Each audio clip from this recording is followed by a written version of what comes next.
As runners, we all challenge ourselves in ways we never thought possible, pushing the boundaries of what we're capable of to smash through targets and set ourselves new, bigger and better ones. This awesome hobby that we share gives us one thing in common, and it brings us together as a community. Whether you're working towards completing your first parkrun or you're a veteran of the sport who's run 100 ultra marathons, we all know the feeling of reaching that maxed out effort and our own red line. Welcome to our podcast, where your hosts Brett Elesmore and Andy Maguire discuss the struggles, the successes and everything in between on our running journeys, as we all work towards the next time we're running the red line.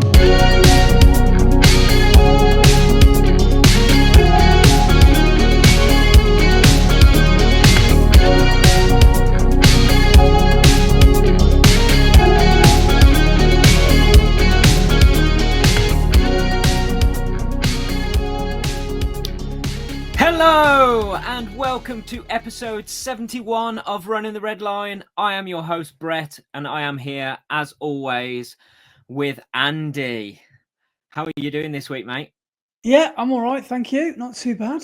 I tell you what it is this week, starting this weekend. The thing that you'll be gutted about that you're missing out on. It's the first of the tour of Oasis in the sunshine. Yeah. That starts this weekend. But do you know why I want to mention it? Because something that I think is just absolute genius.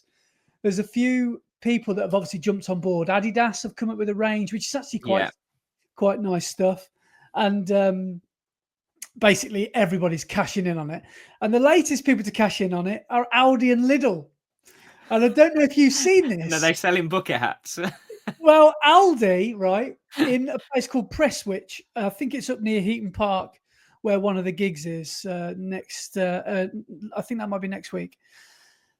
Have officially renamed their sign to Alde, ALDEH, and there's a load of people outside with bucket hats on with different colours. So you can get different bucket hats for the gig. And there's Lidl have done, I don't know if this is a joke or not. I don't think it is, knowing Lidl, but they've done a new Parker or like a festival Liam Gallagher style jacket. And they've called it the Lidl by Lidl jacket. And it's obviously got the Lidl branding on it, but it looks like, LG could wear it. And it's just really, really funny seeing it. So, and they've got someone with the border collie ears, they've got someone who looks like Liam wearing it, posing in it. And brilliant. It looks so funny. That's brilliant. I like that. So yeah, I can't believe almost this time last year, the tickets were going on sale, weren't they? Yeah. What's it called? Bushy Parkrun, trying to get tickets. Because there were people doing the actual parkrun that day that were in the queue trying to get tickets.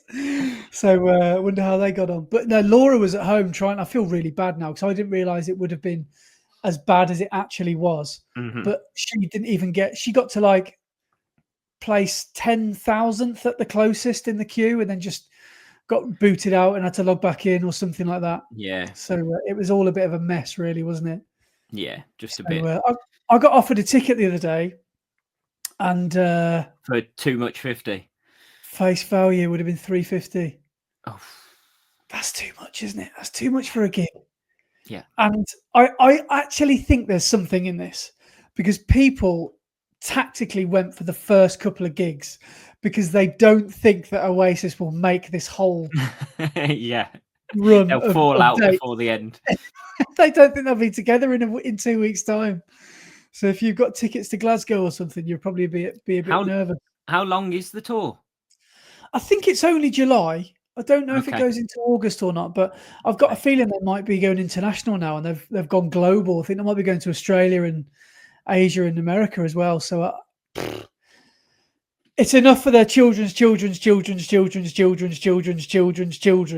and their children to have a fairly comfortable life. So I would love to know how much money they've made out of all this. Would love to know. Yeah. Because didn't they do like a pop-up shop as well up in Manchester of all of their merchandise and stuff, and all of it was stupidly expensive. I don't know about that. Yeah, I mean, that wouldn't surprise me because there's just a hysteria going on about it at the moment, isn't there?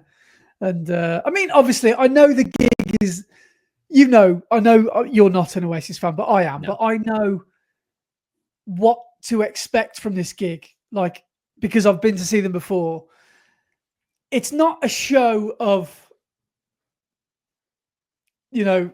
monumental talent. It's just a feel of togetherness and a load of sweaty people in the same field blaring out anthems as loud as they can together and feeling like you're making friends for life and people you've never met because you lost your mate. Well, you know what it's like with the winter gigs, but it is good. It is an experience watching Oasis, but is it a 350 quid experience? I don't know. So maybe someone who's got a ticket. I don't think it's even a 50p experience for me, to be honest. Who knows? You might have a good time if you went, but maybe not. Mom's got tickets, isn't he? Mom's going. Oh yeah. We played a little festival last week. My band. Yeah.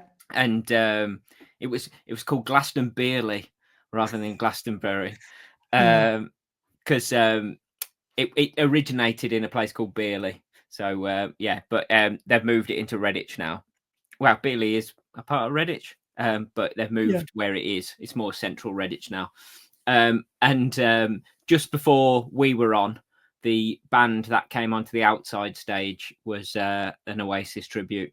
Was it? And the moment when he sang "Sunshine" with about 5 too many syllables was the moment I walked away and went and started to get set up. See, that's a proper Liam tribute. That is, they're doing it. You've got to milk it for all it's worth. I need some time in the sun.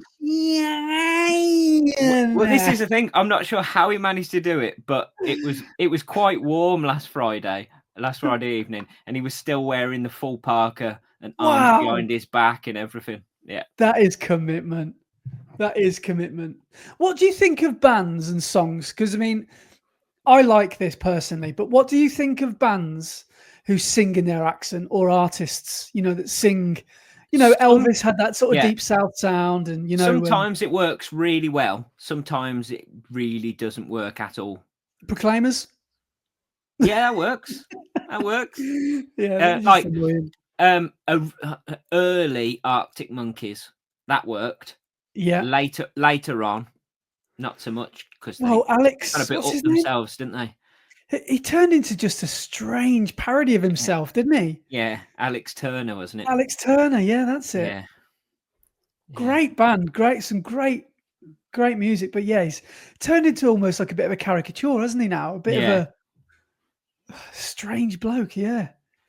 But I do like, because do you like Biffy Clyro? Did you see them at Glasgow last week? No, I didn't watch any of Glasgow, but I love Biffy Clyro. I think they're great. I remember seeing Biffy. Oh man, they were one of the first bands on the main stage at Reading when I went. I think that was about 2000. Yeah. They seem to have. They seem to be one of those bands that are better live than in the studio, because you can argue that Oasis are better off in the studio. But somebody told me that the Chili Peppers are amazingly, or is it them that's quite disappointing actually? Well, I can't remember actually. Come to think about it, I think someone might have seen the Chili Peppers once and came away feeling really disappointed. I saw them at Reading 2000. They were one of the headliners. I'm sure they were one of the headliners anyway, or they were quite high up on the bill. And it was when they were going through quite a lot of in-band arguments, and they were playing a song, and then they'd have a 5-minute discussion in a huddle on the stage, and then play the next song, and they were like arguing between the songs and everything. So the vibe wasn't very good. So it sort of tainted the way that the gig was. Oh, well, that's interesting. Yeah, but I've been to see. I've been to see a couple of bands live. Didn't you see? And I was going to say one who was notoriously bad, but everyone knows who's very bad. but they've got loyal disciples that will just love him, whatever he does. Is Ian Brown? Have you ever, Ian Brown from the Stone Roses? Yeah. No, I've never So seen him. It's just the worst vocalist live, but just puts on a really good show. And it's one of them where you think, well, if you're there to enjoy the music and the almost atmosphere, you're going to be fine. But if you're a critic, if you're there, dotting the I's and crossing the T's, you probably won't be that impressed. But didn't you say you watched? Someone was telling me they watched McFly once, and they said they were like the best band they've ever seen live or something. Because apparently they can put on a really good show. I have seen McFly. I wouldn't say they were the best band I've ever seen, but they were brilliant. They were very, very good. Yeah. Oh, right. Yeah. Yeah. What's the name of a really, really great live band as well? Coed. They put on a great show and they sound incredible. But I've become a bit of an old man in gigs now. I no longer want to go down the front and get involved in all of the jumping around and. Have you been in a mosh pit in your grungier days? Loads of times, yeah. I've never been in a mosh pit. Oh, mate! If you've never been in one, you've got to go and experience it. It's something. Did you see a clip? Sorry, I know you were just about to go on something else, but did you see a clip that circulated this week or last week? I think it was from Download, where actually it was like a German festival, I think, and it was a metal festival. Yeah, and someone somehow was in the middle of it, plastic glass collecting. And they were in the middle of a mosh pit. It must have been a setup. And then the band was sort of counting down 3, 2, 1. Yeah. And everyone just went smack straight in the middle. And this poor bloke who was like just trying to get some glasses. Yeah, at like metal festivals and stuff and metal gigs, they'll do like circle pits or walls of death and things. So a circle pit is where everybody spreads out and then just runs around in a circle, and when the band say or drop into the main bit of the song, everybody then just runs to the middle and smashes against each other. Or the wall of death is where they part the crowd into half and everybody just faces each other across, and then when it kicks in, everyone runs at each other. Flipping hell. Yeah, it's mad. Imagine but being it's on the front so line much of fun. So much fun. So you've been in a few mosh pits then? Yes, back in the day, but I've become an old man now, so I don't do that anymore. My perfect spot at a gig now is to stand right next to the sound desk, because that's where the sound engineer is, so that's where the best sound in the venue is going to be. So I just go and stand next to or in front of the sound desk because I know it's going to sound the best there.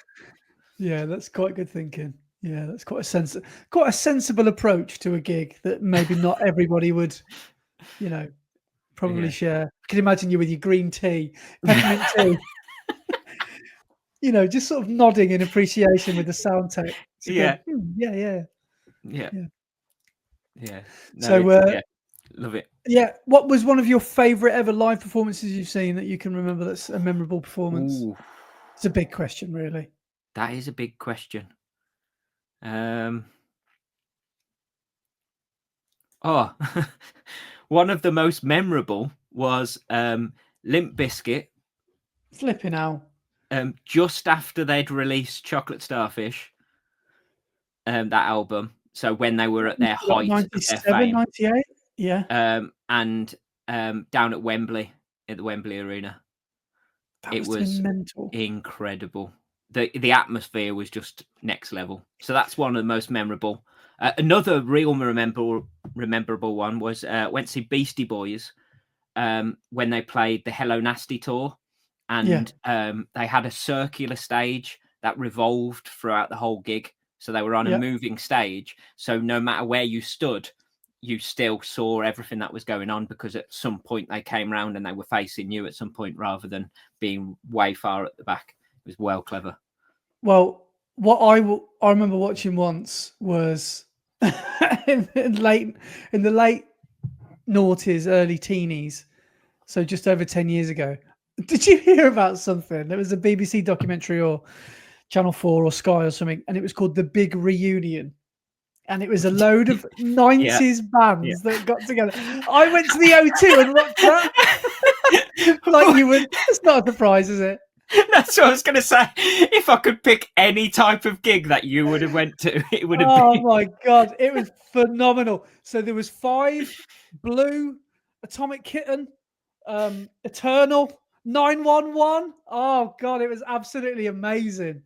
It was brilliant. It really was fun. That was. I went in double denim as well. Shameless. Oh, yes. So yeah. So but you know, I'm a sucker for a 90s. Oh yeah. A 90s boy band. I'm a big fan of that. Yeah. When I was growing up, I wanted to be in a boy band. I would love to have been in a boy band. Because I don't know. I just which thought which one would you have been? So would you have been the Gary Barlow or the Robbie Williams? I would have been the Anthony Costa, I think, in Blue. The one that just stands on the side and is terrible at everything, but just cashes in. Yeah. So yeah, love it. But yeah, so I don't know. Best ever. I'll have to come back to you on that. Best ever gig I've seen. But yeah, probably Atomic Kitten. Hearing Whole Again live is just something else. Yeah. I can't think of what the best gig I've ever been to is. I've been to some great ones, but I can't think what would be the best. Have you been to Glastonbury? No, never been to Glastonbury. The lineup has never really made me go, yes, I want to spend hundreds of pounds to go and see those bands. Because it's not a cheap event, is it? It's what are tickets now? 600 quid-ish, something like that. They've got to be at least, don't they? Yeah. So I don't know. But I mean, some people won't even bother going for the big names. They'll go for like the folky stuff or the. Yeah, exactly. Yeah, it started off as a festival of performing arts, didn't it? So it wasn't a music festival when it first started, Glastonbury. The proper title is still Glastonbury Festival of Performing Arts. Right. Yeah. So it was a bit of everything when it first started. It was like a folk festival, but then it's just got more and more into dragging bigger and better bands in. But like the venue is massive, so getting from one stage to the other takes a good long time to walk between the stages, doesn't it? So if you're trying to get to certain stages to see certain bands, it's difficult. Well, something came up on my socials the other day, and it was like a news press release of or a news cutting of Glastonbury 2000, I think, and that was the one where everyone broke in. So I don't know how they trampled down the fence. Yeah, but there were police on horses, and they were trying to stop people from getting in, and they just were powerless to do it. And I think that was the year they had something like 3 times the capacity there, because obviously it was. I don't know how word spread. Imagine if that. I mean, it couldn't now. They've got security measures now. Did you see the security fences this year at Glastonbury? Well, it's called a wall, isn't it? It was crazy. They call it the. There was the security fence with all of the support coming off on the side of the venue. Then there was viewing towers in the middle with security men stood on the top, and then a second fence with all the things. So there was like a 20-foot gap between the two fences, and the fences were massive, so there was no way anyone was getting in. That's amazing. What I would love is if people up there have just got like paintballs or something, because obviously it's probably a bit mean to shoot people, but like if they can just paintball gun them, you know, because they've got over the first fence, no chance of getting over the second fence. You can have a little bit of fun with them and just PJ and dunk on them. Dunnan, I can't see Dunnan. Get Jeff quick, man. So I'm sure Sam Lighted Up's happy. We've done 18 minutes, no mention of running yet. So how are you? Give us a boot watch. How are you doing? How's that? It's all right. It's feeling okay. I've actually been to the gym twice this week, which is good, and I'm going to go again Saturday. And I've used the exercise bike for a bit, and then used the ski erg machine.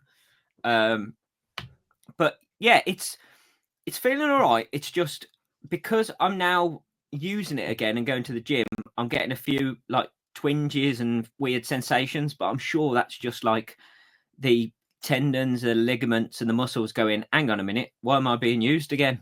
So yeah, it's all right. Hopefully it should be okay. And I mean, how many weeks have we got now? I've got what is it?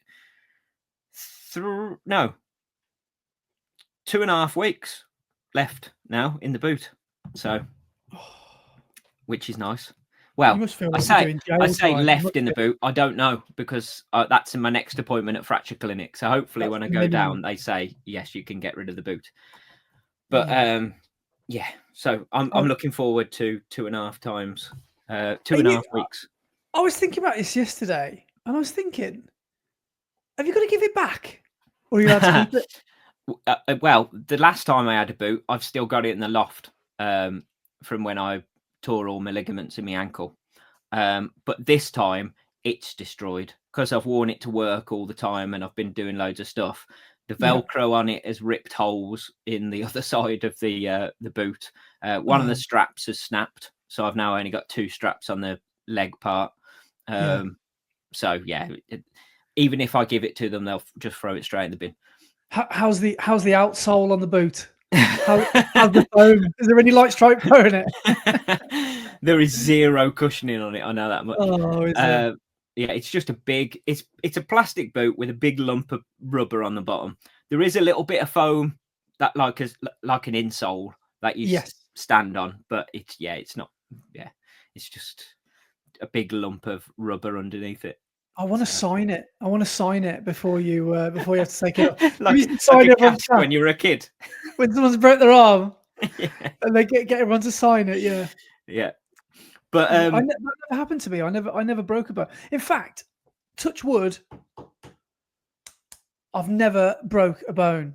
So, I've never had to have a cast or anything like that. Yeah, this is only the second time I've broken a bone, and it wasn't a proper break. It was a fracture. Well, a fracture is a proper break. I'm using the wrong terminology. So any break is a fracture, but mine was a crack in the bone. So it was a stress fracture that caused a crack. So it didn't fully split in two like a full fracture. It was a crack instead. But apparently that takes longer to heal because when you've got 2 halves, they can then bond together by just going back together. But when you've got a crack, it's got to pull itself back together. So the stress fractures take longer than a full fracture to heal. Is it different? I've heard of I've heard of an injury called a hairline fracture. Is it similar to that? Yes, that sort of thing. Yeah. Right. Yeah. So it's more of a crack down your bone, rather. Yeah. Like, imagine you've got a cup and you drop it on the floor and it smashes into pieces. That's a full fracture of the cup. But if you just get a crack down it, that's a stress fracture or a hairline fracture. So it's still a break, but it's just needs to pull back together and bond back together. But the only other time I've broken a bone is I broke my wrist when I was about 14, 15. Yeah. Did you falling off a skateboard? No doubt. It was it should have been off a skateboard. No, it was off a BMX. I went down a hill. I might not have been fully in control of my actions completely for some unknown reason, as you do when you're 15 and you've gone out with your mates for the night. But I jumped on a BMX and started going down a hill, and I didn't have any shoes on because I just jumped on it straight out of the house. So I only had my socks on and started going down the hill. And it wasn't until I started going down the hill I realised it had no brakes. And at the bottom of the hill was do you know the kissing gates where you've got to navigate through the gates? There was one of them at the bottom of the hill. So I hit that, went over the handlebars, and broke my wrist. Use that as a brake. Yeah, basically, yeah. So then, I had to get back up, push the bike back up the hill, and take it back, and spent the rest of the night going until I could get to A&E the next morning. I don't know why, because the rest of my family seem to be really injury prone, but my mom I don't know how on earth she did this. So when she was a teenager, back in the 60s in Oldham, she somehow broke both collarbones in the same day. I know. So the first in 2 separate incidents. 2 separate incidents. So What? it was summer holidays, and she was on bike, and she fell off bike, and she came it ground, went to hospital, arm in a sling. Then she came home. She was sat with her brothers and sisters later on because it was the summer holidays. Fell off a wall, put her other hand down because she couldn't support herself because she had her other hand in a sling. Did the other one. Oh man! So she fell and broke both. She had to go back to hospital. So was she like one of them comedy films where you see people in plaster where they're like that? They can't do anything. I don't know what you do actually to support a collarbone. Is it a sling or I don't know? Yeah, you just have a sling to support it because they can't put you in plaster because it's part of your shoulder. So what do they plaster? So she must have been in sling. She must have been in a straitjacket for about 3 months. I don't know. Yeah, but man. So yeah, but I fortunately have never gone down those paths. I'm clumsy, but I'm not break a bone kind of clumsy. Yeah. So I'm not saying that you are. I mean, you drove into a gate. Yeah, but I wasn't fully in control of myself. Yeah, of your actions. Yeah.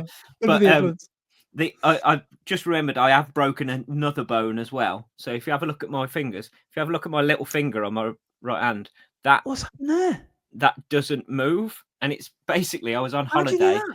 My little nephew tried to kick me in the bum whilst he was walking behind me. So I moved out the way and put my hand behind me, and he kicked me right on the end of my little finger. Oh my God. My finger ended up ballooning to about 3 times the size and going black. But we were on holiday, so we didn't do anything about it. And then when we got back home from holiday, I went to the hospital, and they basically went, "Yeah, you broke your knuckle, but it's already started fusing back together and it's fixed. So we can either re-break your finger and then set it, but there's a possibility it won't set properly, or you just leave it like that." So I've now got a finger that doesn't actually go straight. So, I see what you're saying. So just put it up dead straight. That's dead straight. That's the straightest it'll go. Does that give you pain as well? Is that aching? No. Always a dull ache? It's just the It's just the knuckle is just fused as a solid thing now. It bends that way, but it won't bend any further than that. So in those few hours that you went to go to A&E, it had already started mending. No, because this was like at the start of holiday, and we were on holiday for a week. So I just spent a week going, "Ow, my finger." And then when we got home, I went to A&E. It's supposed to be black and massive. Yeah. Is it supposed to look like a sausage? It'll be fine. Yeah. But yeah. Right. That was the other thing I was going to say about my all right, Bobes. About my trips to the gym. So I've been using the exercise bike, the static bike. But I've also been using the ski erg machine. So do you know what the ski erg machine is? So it's like that's the one where you rapidly pull down some weights from high above. Yeah. So it's like the row machine. Yeah, basically. So it's like the row machine, but instead you're stood up and you're pulling down on the handles.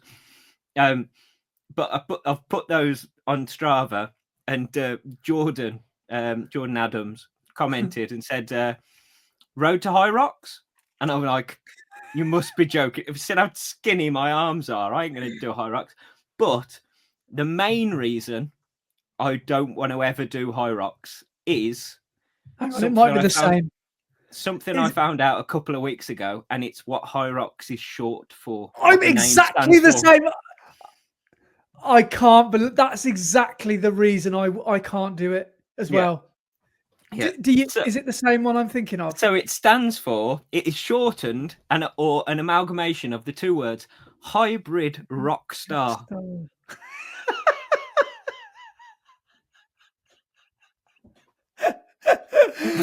Oh my God, it's horrendous, isn't it? Hybrid Rockstar. Oh God. Yeah.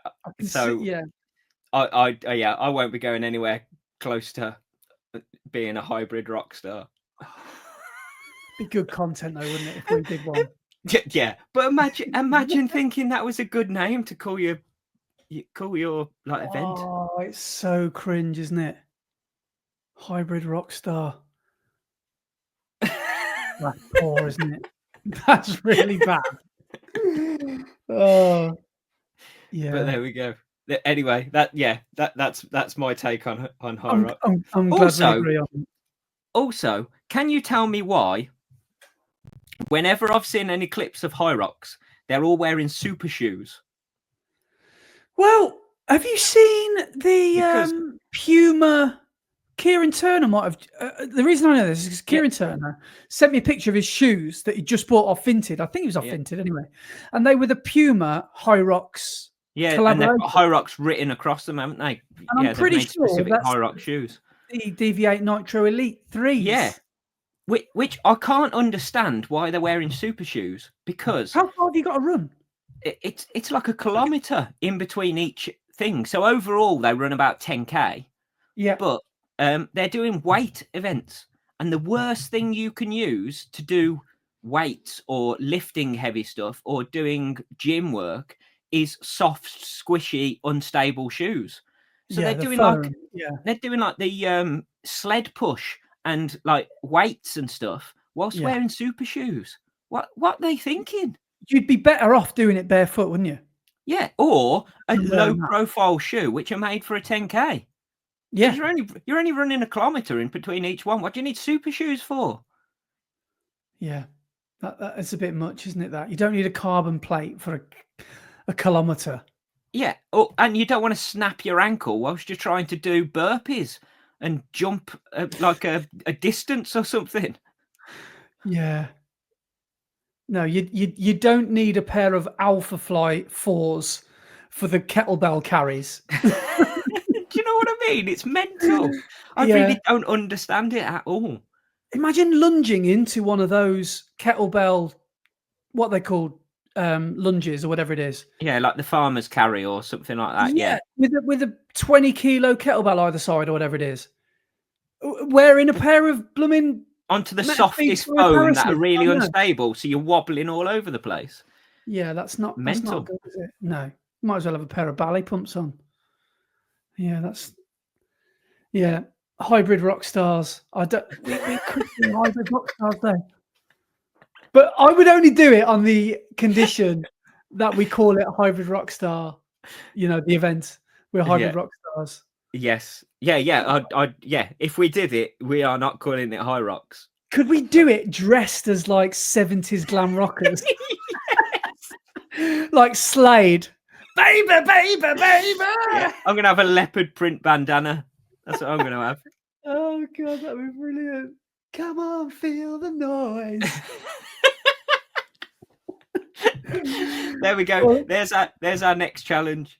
The Sweet. What's their big song? Blockbuster. Oh, that'd be brilliant. To Blockbuster. Oh, that'd be hilarious. Brilliant. But anyway, yes, I'm glad we agree on that. We might not agree on Oasis, but on that we do. Yes, yeah. In other sort of vaguely related running news, there were a couple of halves last week, and both by what I've read were extremely hot because last week the humidity was ridiculous. One of them was the Derby half, which was... Is that the Ramathon? The Ramathon, yeah. Which I think is just at the wrong time of year because it's apparently one of the flattest in the country. Therefore, you would think flat road half marathon is going to attract massive amounts of people. Put it in February, put it in March, put it in October. You know, see if you can steal people from the Manchester half or you know, to try and do your event. But in the end of June, it's just a sufferfest, isn't it? The best you're going to get really at the Derby half is 20 degrees, which is still very, very warm. So, that must have been a sufferfest for anyone that did it. I think one of our regular listeners, I think Mark Hurdy-Gurdy might have done it. Oh, okay.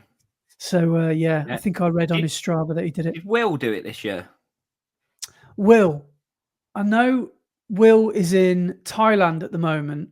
And he did the Leeds 10K. Yeah, he did Leeds 10K. Yeah, I saw his video on that. I don't know if he did Derby or not. Because I know him and his brothers normally try and do one around this time of year, which is why they might have done the Leeds 10K. Because I know usually they would do something like he was over here, wasn't he? From Singapore, yeah, Singapore. That was it. Steve, yeah. So, yeah, very, very well done to any of those that did that. And also, it's probably, I'll be honest, my least favourite race on the calendar. And it's that much my least favourite, I decided I don't want to do it anymore. The Droitwich Half. Yeah.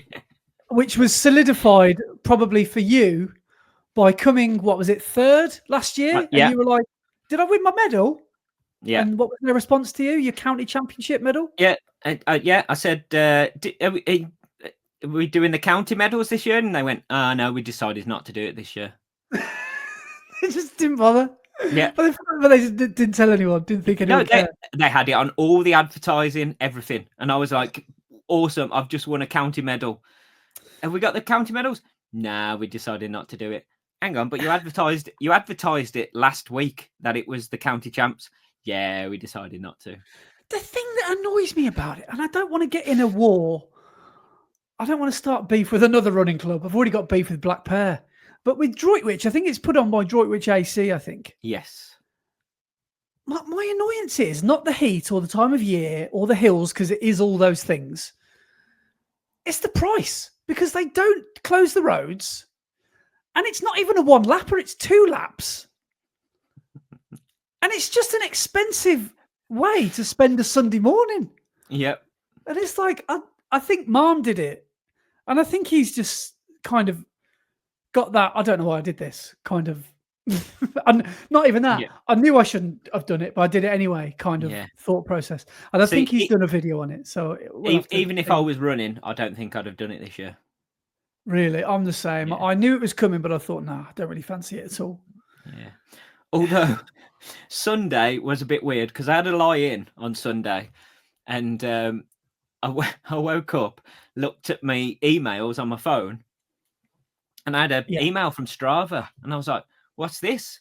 So I looked at it, and it said, uh-oh, you've lost your CR, your course record. And I was like, what course? I haven't even got a course record. I don't know if I've got any on. I didn't even know I'd got a course record on Strava, and it was people at the Droitwich Half, and 4 people had knocked me off my course record at the Droitwich Half from last year. But I didn't even know I'd got a course record from it, so it was quite a nice surprise to see that I had. But then I'd lost it when I found out I had. That's a shame. But it's just one of those things where you just think, well, it's good for every club to have a race, but it's like, I think it's well into the 30s, isn't it? Might even be in the 40s to do it, like 40 quid or something. I can't quite remember. But it's one of those where you go off with the 10K and then like, I don't know. It's just a bit dull, really. Yeah. It's just a bit dull. And it's country lanes, and it's just, do you remember that bit called Jacob's Ladder as well? Yeah. Exactly 10 mile.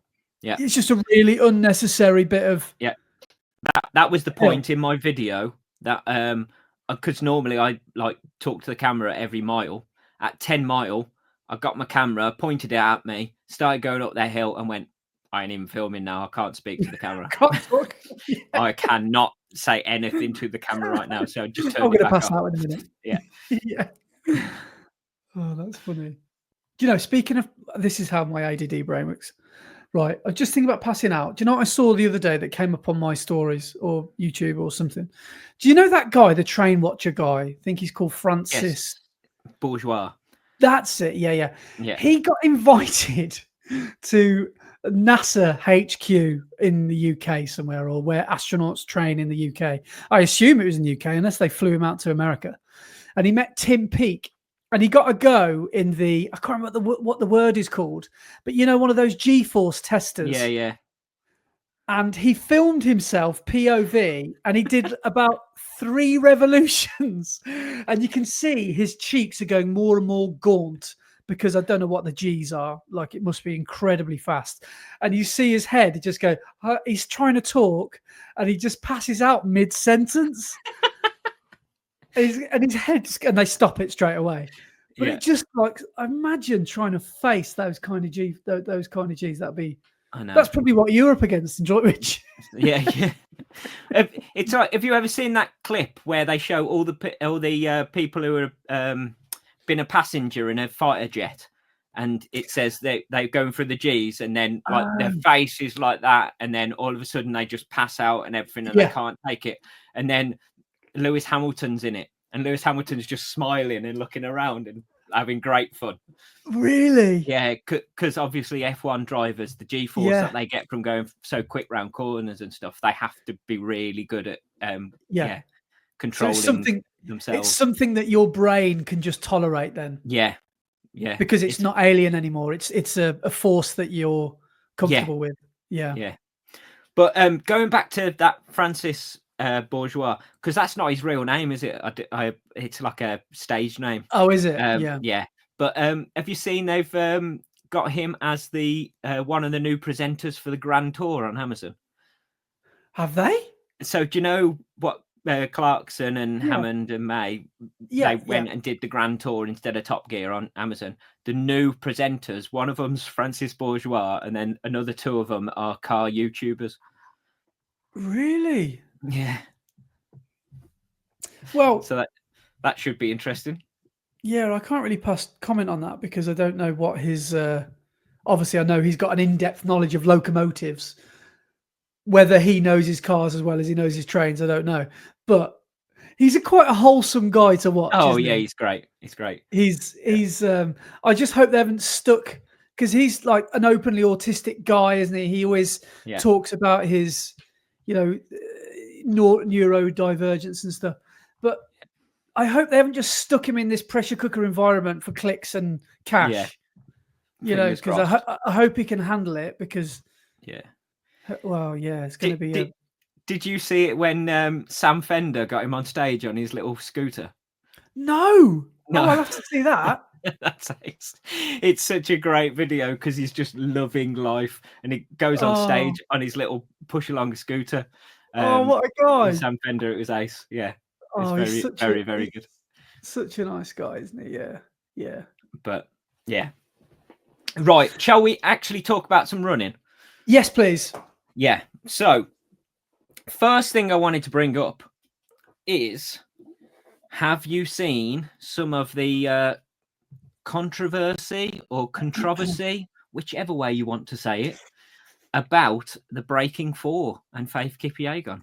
Yeah, well, no, yes and no. I know there is some controversy about it, but I don't know what it is. I haven't really seen. Okay. Apparently, she did a couple of laps at certain speed, and I don't know. Go on. Yeah. So, Nike purposely did this and knew they were going to do this, but didn't advertise this and didn't tell anyone about it. But Nike decided that instead of starting the clock for her mile when the gun went, they were going to set the timer off when she crossed the start line. So it got rid of her reaction time. So instead of being a gun time like it should have been, like any races, it was like a chip time. So the timer only started when she moved past the start line. So she was already in full force. She was already in mile pace by the time. Well, it sort of, because obviously you stood on the start line.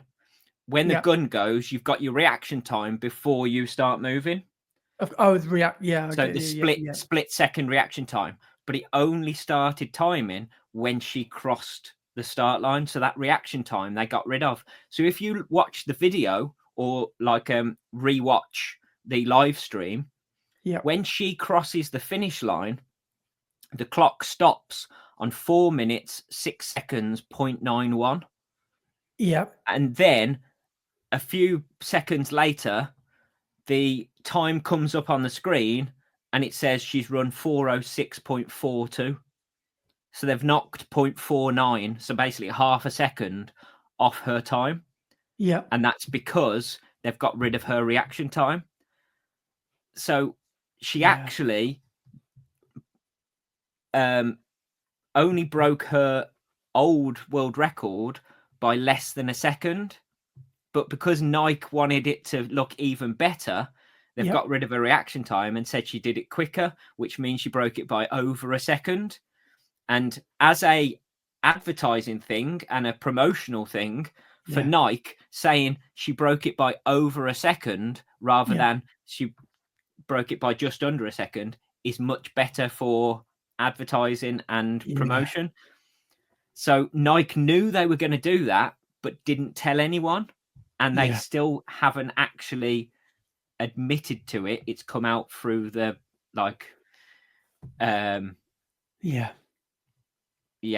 through sources that they knew they were doing that. Yeah, I mean, so they'll probably be like, well, it's not real anyway. Exactly. So this is, how we chose to do it. We knew it wasn't going to be a ratified world record attempt or 4-minute attempt or whatever. Yeah. But it's still incredible that she ran under 4 minutes and 7 seconds, even if they didn't take that reaction time off. She still ran faster than her original world record. And just as everyone was getting back on Nike's side, saying, look at what they've done, look at what they're doing. It's riddled with controversy, But if you said that to a casual viewer, because obviously with this breaking four thing, they were trying to go out to everyone, not just runners. They were trying to advertise Nike and this attempt to everyone in the world. So casual viewers wouldn't think anything of that, because normally when you watch a race, they cross the finish line and the time stops, and then the official time is maybe 0.02 of a second or maybe 1/10 of a second at the most quicker than what the clock stopped on, because there is always a slight adjustment. But a whole half a second is quite a lot. But casual viewers wouldn't even think that's an issue. But runners and people who were invested in it to see how fast she could possibly run have all gone, hang on a minute, you can't just take half a second off a time. When the gun goes, that's when the clock starts. And so she's still incredible for running what she did. She still broke her old world record, and doing it with all that pressure and all of those eyes on her to even get close to her old world record, let alone break it, was incredible, having that pressure on her shoulders. Yeah. I heard that people have said it's even more impressive because she's not used to seeing or being in mid-pack. She's not used to running with other 5 or 6 people ahead of her. So and that would have really thrown her, because she's normally and possibly in a racing environment she may have gone even faster rather than a pace environment. Because she's got that racing brain on rather than time trial brain. So it will be interesting to see where she goes from here, and especially in official races. And I don't know if she's racing this summer or not. Is there any? Is she in the World Champ in Tokyo? No, she's racing tomorrow. Oh, this is the Diamond. So tomorrow is the Pre-Classic, the Prefontaine Classic, and it's the 50th anniversary of the Prefontaine Classic. So it's the American Diamond League meet, and so within that is the Bowerman Mile. But the final event of it, they've changed the schedule around, and now the final event is the women's 1500. So we've got Faith Kipyegon in that, and Georgia Hunter-Bell and Jess Hull, and then a couple of others that were in Grand Slam track and things like that. So that's the spectacle. Is it Well Teji, one of the ones who was in Grand Slam track and stuff? Well Teji. Who else is in it? Sage Herter-Klecker, Nikki Hiltz is in it again. Fruweni Hailu, she was also in Grand Slam track as well. Yeah, so that could be a really good race. Who's in the men's mile? And then, yeah, that's the other thing I was going to say. So in the men's Bowerman mile, obviously there is no Jakob because he's still injured. Right. And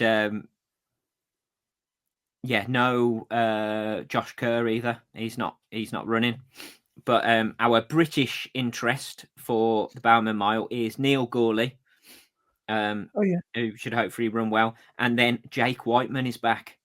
So yeah, I'm looking forward to see how Jake Whiteman runs. But we've also got Yared Naguse, Cam Myers, the young Australian who is absolutely flying. He's going to be up there for the next few years. Neil Laros, he's a young lad from Holland. Abel Kipsang, Hobbs Kessler, Cole Hocker is in it as well, the Olympic gold medalist in the 1500. Ollie Hoare, the Australian. Azadine Habs, who recently ran 3:27 for the 1500. He's a French guy, so that could be interesting. Grant Fisher is running it. And then Reynolds and Timothy Chariot, both the Chariots are running it as well. So that should be a really exciting race. Yeah, brilliant. And is that a track race or a road race? Because it's a track. Yeah, is it? Yeah, it's a track mile. Yeah. Is a road mile slightly quicker? I think the world record for a road mile is a bit slower than a track mile, but I think that's because there's not been many mile road races to set the world record. But a road 5K is quicker than a track 5,000, isn't it? Usually, or is a track always faster? It depends. It depends because obviously there are no variants in track other than the tightness of the bend. So different tracks are different shapes, even though they're all ovals. Some of them have got longer straights and tighter bends, or shorter straights and longer bends. So yeah, although they're all the same shape, they can be slightly different. But there's no variable, so it's always the same. But on a road 5K, because you've got variances in gradient and turns and course, then it depends. Because on a track, you've got spikes and you're only allowed up to the legal limit, I think, is 20 mil now in midsole. Right. Whereas on a road 5K, you can wear a super shoes, so you can wear up to 40 mil. 40, yeah. So there's all the variables between the two, so they're not directly compatible. Even though they're the same distance, they're not the same. Yeah. Yeah. Well, I felt, I know, I'm not exactly the measure of speed, but I felt faster on a track because in my 5K, what I did, we'll talk about soon. I got to 5K, I got to 3K during my 5K last week in about 11:50, something like that, 11:45, 11:50, and I was hurting a lot harder than the 11:28 that I did on the track. Yeah, and I almost weirdly had a feeling. Well, maybe it's because it's a shorter distance, but when I did that 3,000, I almost felt like I could have done it quicker. If it was a 5K on the track, at that point you wouldn't have sped up and tried to do that last lap quicker. So yeah, maybe you would have gone through in 11, whatever you did, like you did on the weekend. But yeah, it's such a strange old science, isn't it? Because it's like we're talking seconds, aren't we, between laps, and it's not even that. Sometimes it's like half a second quicker than 3K to 5K pace, or those athletes between 1,500 and a 3K. Maybe they're just doing the same pace but with a kick. I don't know, but it's a different, completely different kettle of fish, isn't it? The old track to the road. Definitely. But talking of track, there is another race this weekend. It's the London 5,000 at Parliament Hill track. So it's run by Highgate Harriers, which is the same people who put on the night of the 10,000 PBs. With the big beer tent that you run through. Yes. Yeah. I've seen that, yeah. But this is 5,000 and it's in the daytime rather than nighttime. And it's a load of 5,000 meter races. I think the slowest race is about 18 minutes, and then it goes up in pace throughout all the races. And then there's the women's A and the men's A races, where they'll be going for like real fast times, basically. Yeah. Oh, good. That sounds exciting. Yeah. What time will kick off be? Will that be an evening meet or? I haven't got a clue. I think it's during the daytime. I think, but I don't know. Yeah. I haven't looked into it that much. I just saw that it was happening. But if I was closer to London, I'd probably go down to watch. But yeah, it's a fair old jaunt in it to get down there. Yeah. And then there was also last week there was the Battersea 5K, the Chase the Sun 5K around Battersea Park, which is part of the Top Flight races, the Top Flight series that Run Through put on. So there's prize money in all of the races, and it also goes into a series leaderboard and table. And the winner of the women's race in that was Alex Bell, who ran 15:41. And then the winner of the men's race was Phil Sessamon, and he ran 14:07. But he did a masterclass in sitting and kicking. He basically sat on the back of whoever was in the lead for the whole of the race, and then with about 200 meters to go, just went, "Oh, see you later," and just kicked for the finish. So that was pretty impressive. But yeah, that is pretty much, I think, all the running news I have for this week. There's a lad I know from a club called Luke, who's very, very fast. He's a university student, and he goes down to he went down to that Battersea event, and he wanted to beat Nick Bester. I think which I really like. And I don't know if Nick actually did the race or not, but Luke ran on the day 15:09. And nice. He really wants to go sub 15, but he's not quite made the breakthrough. But he's young. He's only, I think he's 19 or 20. Oh wow! So he will do it. Yes, he will do definitely. it. But he's a nice lad, Luke. And I do like it. It's one of the great things and one of the bad things at the same time of putting all of your running out there onto YouTube and stuff is we sort of put a target on our back. Oh, and yeah, definitely. People turn up to races and go, "Oh, there's that bloke. I'm going to beat him." Yeah. Hang on one sec, mate. Just Laura's back. Oh, cool. How you doing? You all right? Yeah, good. How was your journey? Horrendous. Do you know what? If it wasn't for my quick thinking, it would have been horrendous. Wow. But I got off at junction 1 to go through Bromsgrove to get to the A38. Yeah. And then carried on straight, and then Google Maps caught up, and I went through like Ombersley and stuff. Ah, very good. So it added on like 20 minutes. Right. So are you recording? Yes. Yeah, it's good content. It's good. Okay, right. I'll see you in a little bit. Right, I'm glad you're back. See you in a bit. Right. Sorry about that. So where should we go to now? Shall we go to? I was just going to say something quickly because I've just remembered that I didn't even put it on my list of things to talk about, but I've got them prepared to talk about. And it's, I don't know if you can see. Oh, lovely. Oh, baby.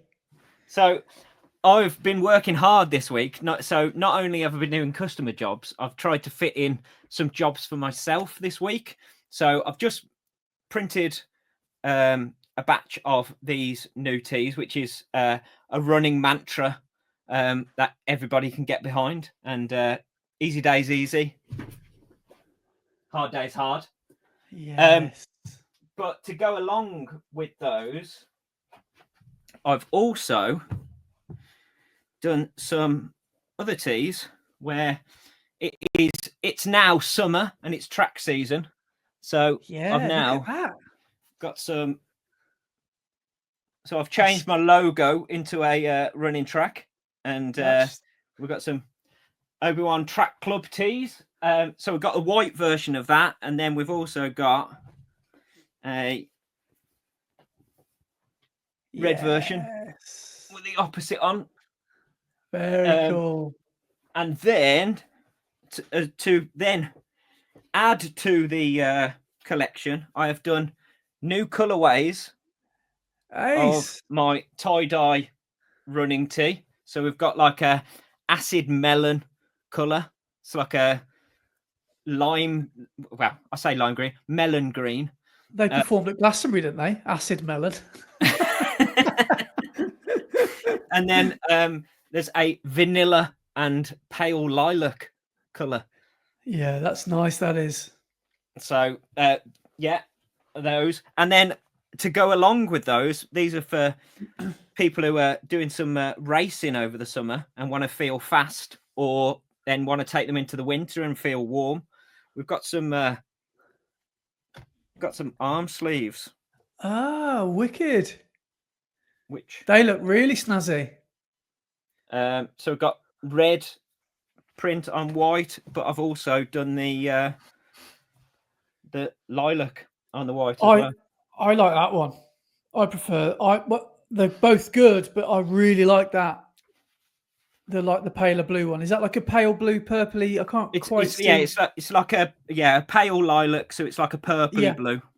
Yeah, nice. But so all of that stuff I've now finally finished. It's been waiting in the sidelines.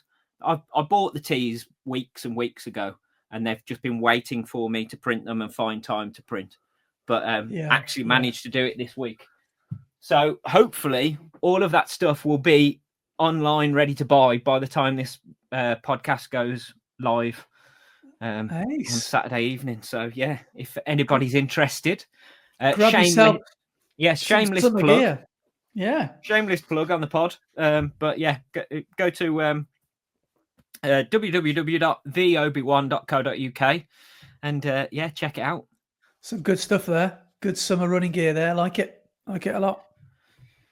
But let's move on from that. So we've talked about my training, where I did a little bit this week, but let's talk about yours so we can get into your Summer of Speed finale. Yeah, it's all over. It's all done. I've speeded up and I've slowed down again. So last Saturday was the finale of the Summer of Speed 2025. And it went well. It went really well. I ran my second fastest ever 5K. My prediction, I think I said on the podcast, would be 1955. I think. Yes. Yeah, you said just under 20, didn't you? Yeah. I think that's what I thought I'd be, that's what I think I'd get at best. And I did 1944. So nice. Really, really pleased with that. It's only the second time I've ever broken 20. And people said to me, as soon as you break 20, you can be doing it every Saturday. Don't worry about it. Yeah. Honestly, the Leeds Marathon was easier than one of my sub-20 attempts since last December. Yeah. I've just found it so psychologically so difficult. And if you're in that kind of spot that I'm in or have been in, or you'll know just how that dangling carrot sometimes feels further away than where it once was. Because it's weird when you want to go for a sub-20, you see your times go from 23 to 22 to 21, 2030. You think, I'm getting closer here. It's only going to be a matter of weeks here, and I've done it. And I was stuck on 2037 for a year and a half. Couldn't beat it. Then I finally did the sub-20 last year with you in December. Mm-hmm. And then I took my foot off the gas, and I just thought, right, I'll have a few weeks off. I'll get back into marathon training, and I'll be back straight on it. And I just couldn't get back to it. And it's taken me 6 months of really quite hard marathon training, speed training alongside the marathon stuff, and then a dedicated speed block to get back there. So it just shows for some people, it's just harder than it is for others. Some people just go right through, smash right through those numbers. But for me, I really feel like it's at the upper reaches. But I did it. That's the main thing. I did it. And whether it was psychological or physical, I don't know. But I'm really proud of doing it because I was up against it last Saturday, because the heat, the humidity, obviously we all had to run in it, was quite bad. It was probably 22 degrees by 9 o'clock last Saturday morning. And it was windy as well. There was a horrible headwind. Fair enough, it's a circular or figure of 8 course, so it wasn't a headwind for the whole thing. But there were a couple of sections where I really did feel the burn. So where shall I start? Shall I talk you through my splits and how it went? Yes, I was going to ask if you've got the splits so we can see what you did. Well, I wanted to. So first of all, Beardy Rich turned up. He wasn't going to come, but he at his job, he was rotated to be working on the Saturday, but he was also working on the Friday. But Friday he did some overtime, which meant he got almost like a bye, so he didn't have to come in Saturday morning. But the negative was he only got like 20 minutes sleep or something like that. And I was like, I'm going to go do Long Eaton, which is only about 10 minutes drive from where he lives. So he came down on a few minutes sleep, credit to him, and he ran with me. So I don't think he wanted to absolutely, do his usual. Well, his PB's got down to 17:46 now. So he ended up running the same speed as what I did. And we went out, and I sort of said to him, I said, I don't really want to run any faster than my 3K pace. So I don't really want to run anywhere near that. So we went out at quite a sensible pace, which was 3:53 was our first kilometre. Bear in mind, 5 lots of 4-minute Ks gets you 20. So we did 3:53 for the first K, and it felt really good, to be honest. It didn't feel too bad. Obviously, by the end of that kilometre, your heart's beating quite fast already. When you come into that first mile, you realise, okay, this isn't easy. This is definitely easy, but it shouldn't feel easy, should it? A 5K attempt at your PB is never an easy. Nope. An easy place to be or to find your heart. So, but yeah, got round that first K, 3:53. Second K, 3:54 or 3:55, I think it was. Yeah, 3:55. Third K, 4:02 or 4:03, I think it was. So we'd slowed down a bit. That midpoint drop off. Yes. And that doesn't really happen, or that normally, if that does happen, alarm bells start ringing there, because I don't feel myself ever being able to step back on it, if you know what I mean. Once you've already started slowing down that early on in the race, I thought, okay, I'm in trouble here. So that's where I'm really fortunate that Rich was there, because Rich, a naturally faster runner than me. And one thing I did try and do, which was a bad idea, was copy his cadence. I don't mind doing that on a Sunday long run when we're both running easy or steady. Yeah. But 5K pace, he's got a much longer stride length than me. And I think I've got a faster cadence than him. Yeah. And I felt like I was running almost like a gazelle, but not in a good way. I felt like I was hopping, doing really long skips. So you were overstriding, basically, which, bad news. So I did that for a while. I thought, I can't keep this up, because naturally my cadence was a lot faster. So I decided to scrap that idea. But luckily we turned it round. 4th K went by, 3:56. So I thought, yes, nice, back in the game. Don't let it slip now. But what the good thing was, at 4 kilometers, you'll see this in the video, a pack of runners come past me. And then I say, no, I'm not having this. I'm not doing that. One of them, to his credit, went, and I didn't see him again. But 2 or 3 of them, I ran alongside them. And I thought, well, Rich kind of put the hammer down. I was like, well, who am I to not go with him? And then the 5th kilometer, we did 3:51. So we picked it up. So my splits were like a U shape, if you know what I mean. Yeah. So I started out quick, middle dip, and then picked it back up. And I love it when you do a race and your final K or your final mile is the fastest one of the lot. I don't know why. I just really like that feeling. And yeah, finished with a 351k and 1944. Amazing. Only 6 seconds away from the PB. Yeah. And you cross that line and you think, could I have done more?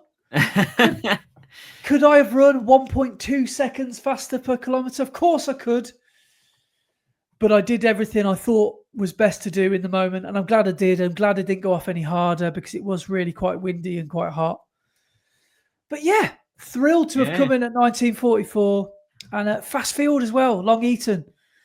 The parkrun there is a really, and there was, I think I came 29th, I think, or 30th. And there was about 32 or 33 of us under 20. Last week there was more than that. To go sub 20 and still be 20 whatever, that's a fast parkrun, isn't it? Yeah. So I would recommend to one and all to do this course because it really is. It's like the Valencia of parkruns. It really is. It's like you go there to run a fast time. Of course, there's a nice, lovely core community of people that aren't interested in PBs and stuff. But I get the feeling that a lot of people will go there to run hard. And it pulls you along. It really does. You really feel that Valencia feel of fast running, especially if you're up at the, if you're at the upper reaches of what you're trying to do. It just feels like there's a focus and a concentration around you of other people wanting to do the same thing. And what I like about the parkrun is there are kilometre splits permanently etched in the course. That's how, And there's an official start-finish line on the course. Oh, wow.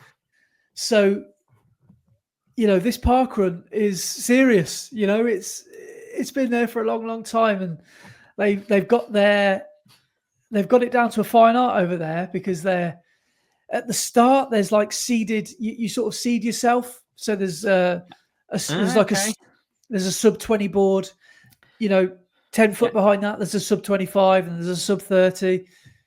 So almost like they're treating it like a race. But it's not a race. It's a community event, which is the crazy thing. But no, it really is a good parkrun. But definitely out of all the fastest ones that I've done, I'd say that's probably well up there with one of my favourites that I've done. So, nice. I'd recommend to everyone.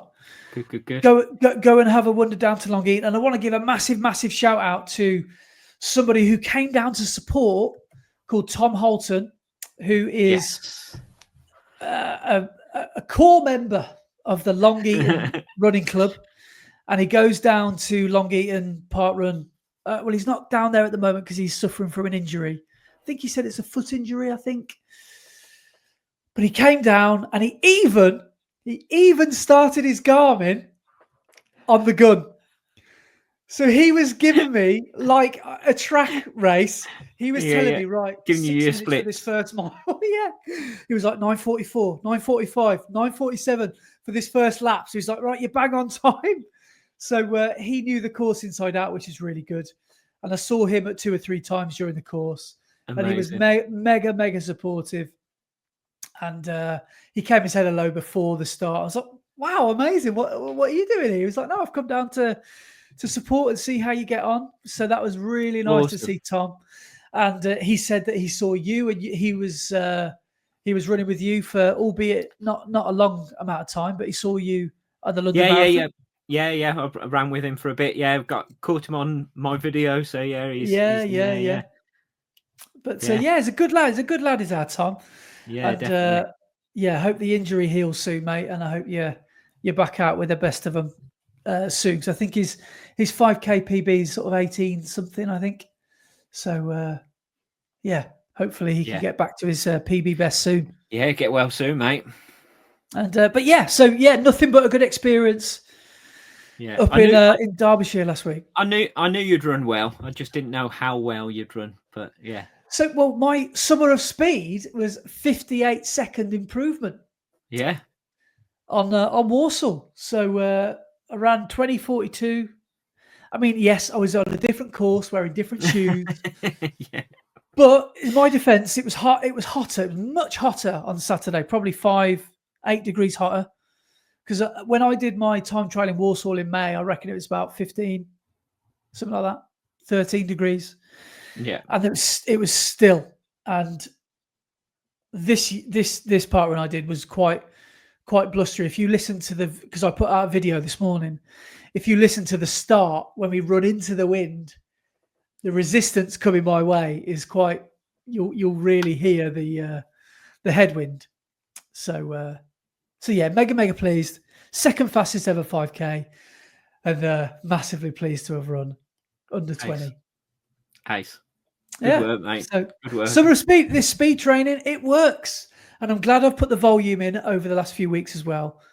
And yeah, so yeah, hopefully set you up for what you're going to do for the rest of the summer, doesn't it? Yeah. So shall I mention quickly what I'm doing tomorrow? Well, just tell us about the rest of the week of your training first. If only told us about Saturday. Oh yeah, okay, yeah. So that was Saturday. So Sunday, I thought, shall I have a day off? Nah, I'll go and do a long run. So Sunday, when I did 18K, so just shy of a half marathon, it's about 11, 12 miles. And that was a hilly long run. Went and got that done early doors before the heat really kicked in. And then I've only run twice this week because I'm on a little bit of a taper. I did 10K or 11K on Tuesday, testing my new toy. Look at this. Yes, I did see. Yeah. So usually when you spend triple digits, yes, you heard me right, triple digits on a running accessory or thing, you think, oh, it must be shoes. But this, I spent 100 quid on this, the Phoenix HM65RT version 2. This head torch is mega. I went and tested it at 10 o'clock on Tuesday night, did a run on the hills, and it's crazily good. It's so good. It's so bright. I can't turn it on. That's how good it is. It's got a hold function on it. I still haven't 100% worked out how to do it. You click and hold. Why is it flashing? It says it's got full battery. Hang on, I'm not really selling it here. Click and hold one button. This is amazing. It doesn't work. Hang on, why is it flashing? It's just flashing. Right, if anyone knows how to use the Phoenix HM65 RT version 2, please do let me know. So click and hold. I bought myself a new head torch the other day. I'm going to go and grab it so I can compare with yours. Bloody hell, I just looked at myself. I just put that I shone that on myself. On full brightness, right? I'm just blinding anyone that's looking. This is 1,600 lumens. Now, I didn't realize really what that meant, but I put it on full brightness. Apparently, you only need it because you only get 2 hours. If you put it on medium brightness, which is still 800 lumens, you get about 5 hours, which is what I'll be needing for tomorrow's run. On full brightness, it is no joke like a car headlight. It lit up the whole entire woods, and it literally turns night into day. And This thing was absolutely phenomenal. How many lumens did you say? 1,600. Oh wow! Know how many lumens mine is that I bought the other day? I don't know. I'll have to see it first. How much? Just guess. All right. 1,000. Hang on, just reading the box. 40. Can I borrow it? Can you turn yours on? This is my new head touch. Oh, that's a beauty, mate. Is that from Lidl? Looks like it's from Lidl. It is, yeah. Okay, the yellow, red, and blue gave it away. Well, that's all right, isn't it? How much did you spend on that? I think it was £5. Right. Okay. So what purpose will it serve? For running or for? I've bought it for, number one, for putting in my camper van. So when it's night time and you're trying to do stuff and you've got no lights. Yeah. I've got it for that. And then also just in case I get caught out at my shop in the winter and I have to run back down the because when I run to my shop in the winter, it gets dark really early. And there are no street lights on the road from my shop back to. So there's like a mile stretch where it is pitch black darkness in the middle of the countryside. So if I ever am at my shop a bit later and I've run there, I need a head torch to get back. So with your 40 lumens, you'll have to go and buy about another 12. Well, stick them all on your head. I've got another one as well. So sometimes I wear one on the front and one on the back. So I have the back one flashing so people can see me, and one on the front so I can see where I'm going. Now the thing is about this, right? It's a stretchy band. Now I was gonna go with the. Have you heard of Petzl? They're like market leaders. Yeah. I was going to go with a Petzl one, but that has got almost like a, you know how bone conducting earphones feel. I've never worn a pair, but I know what you mean. Yeah, they've almost got that plasticky thing that sits around the base of your skull. That's almost the technology that they use. It's almost like that thing that sits around the bottom of your skull, and it's like a featherweight technology. I don't know how they've done it. And I don't know how they run the cable around to the battery pack at the back. I'm not sure.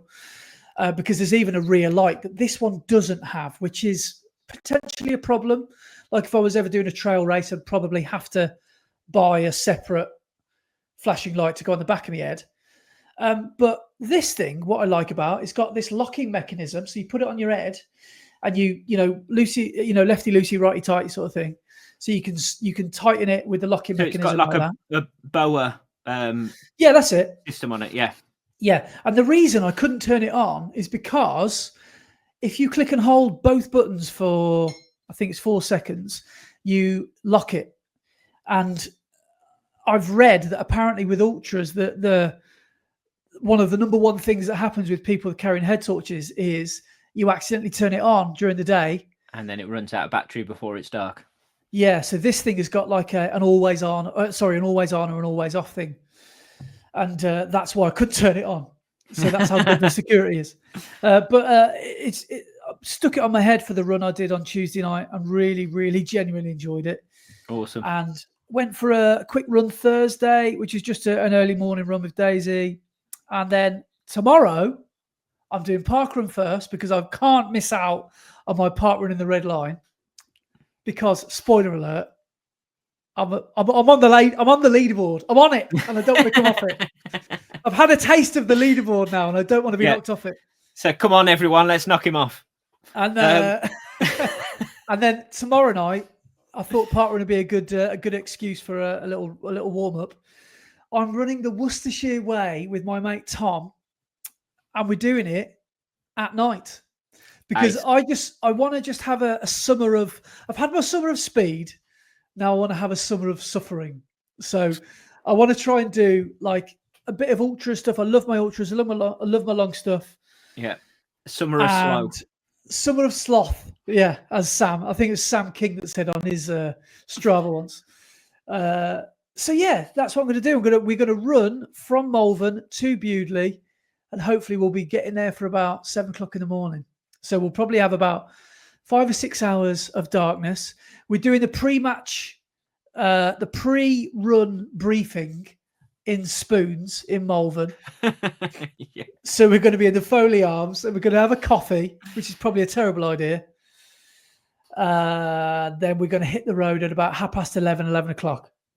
So, the last time I was in a Spoons, I wasn't wearing a Salomon backpack. Let's just say that. So I don't know what we're going to look like. The bouncer's probably going to ask us what we're doing and all sorts of stuff. Wanting to look through our bags and be like, mate, we've got gels. We've got head torches. We've got spare pants. We've got wet wipes. Don't worry about us. We're fine. We're honestly fine. So, that's what we're going to do. So hopefully 50K, 31 miles. We're going to run the Worcestershire Way because I like to do it once a year. And this is going to be my 2025 attempt. Awesome. Yeah. Awesome.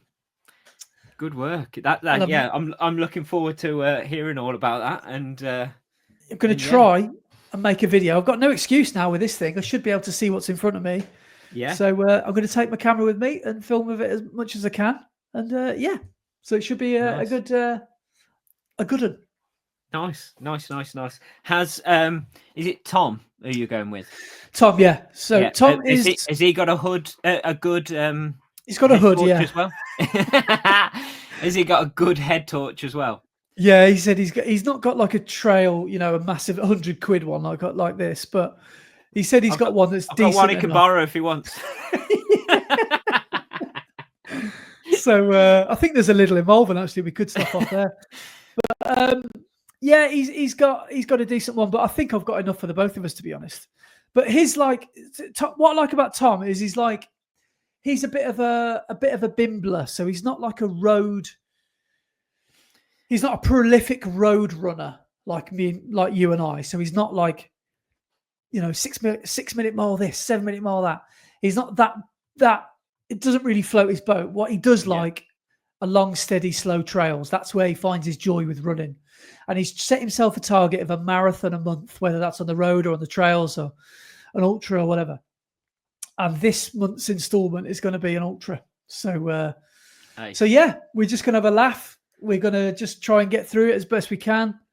And what is the distance of the Worcestershire Way that you're going to do? So it's exactly 50k, 31 miles. Oh, no. Nice. And he's from that way. He's no stranger to hardship. He's from Kiddie.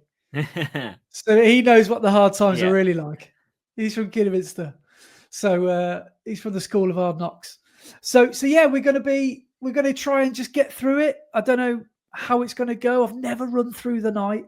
I've never been sleep deprived while running. So it's going to be a whole level of, and I've never done the Worcestershire Way that way either. So technically it's like Comrades. This year is a down run. Yeah. So it's going to be less elevation, which I'm telling myself is going to be easier. You're going to be doing your best Kieran and Freddie impression, aren't you?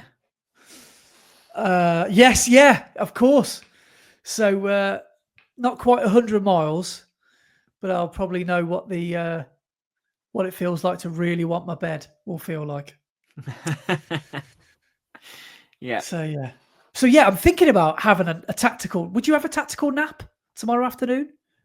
I think I will. I find it really difficult to nap. I cannot nap. If I'm up, I'm up, and when I go to bed, I sleep.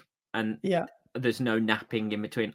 I've tried my hardest to nap in the past, and I just can't get to sleep unless it's So I'd possibly try, but I don't think it would happen. I'd have to have a lie in instead. Yeah. Well, we're meeting some friends at Stratford Parkrun tomorrow, so probably we'll run sub 20 again. I was going to say yes. So you're going to go sub 20 and then ultra in the evening. Well, it's a Parkrun challenge, isn't it? It's a Parkrun sub the Red 20 Line, by day, 50k at night.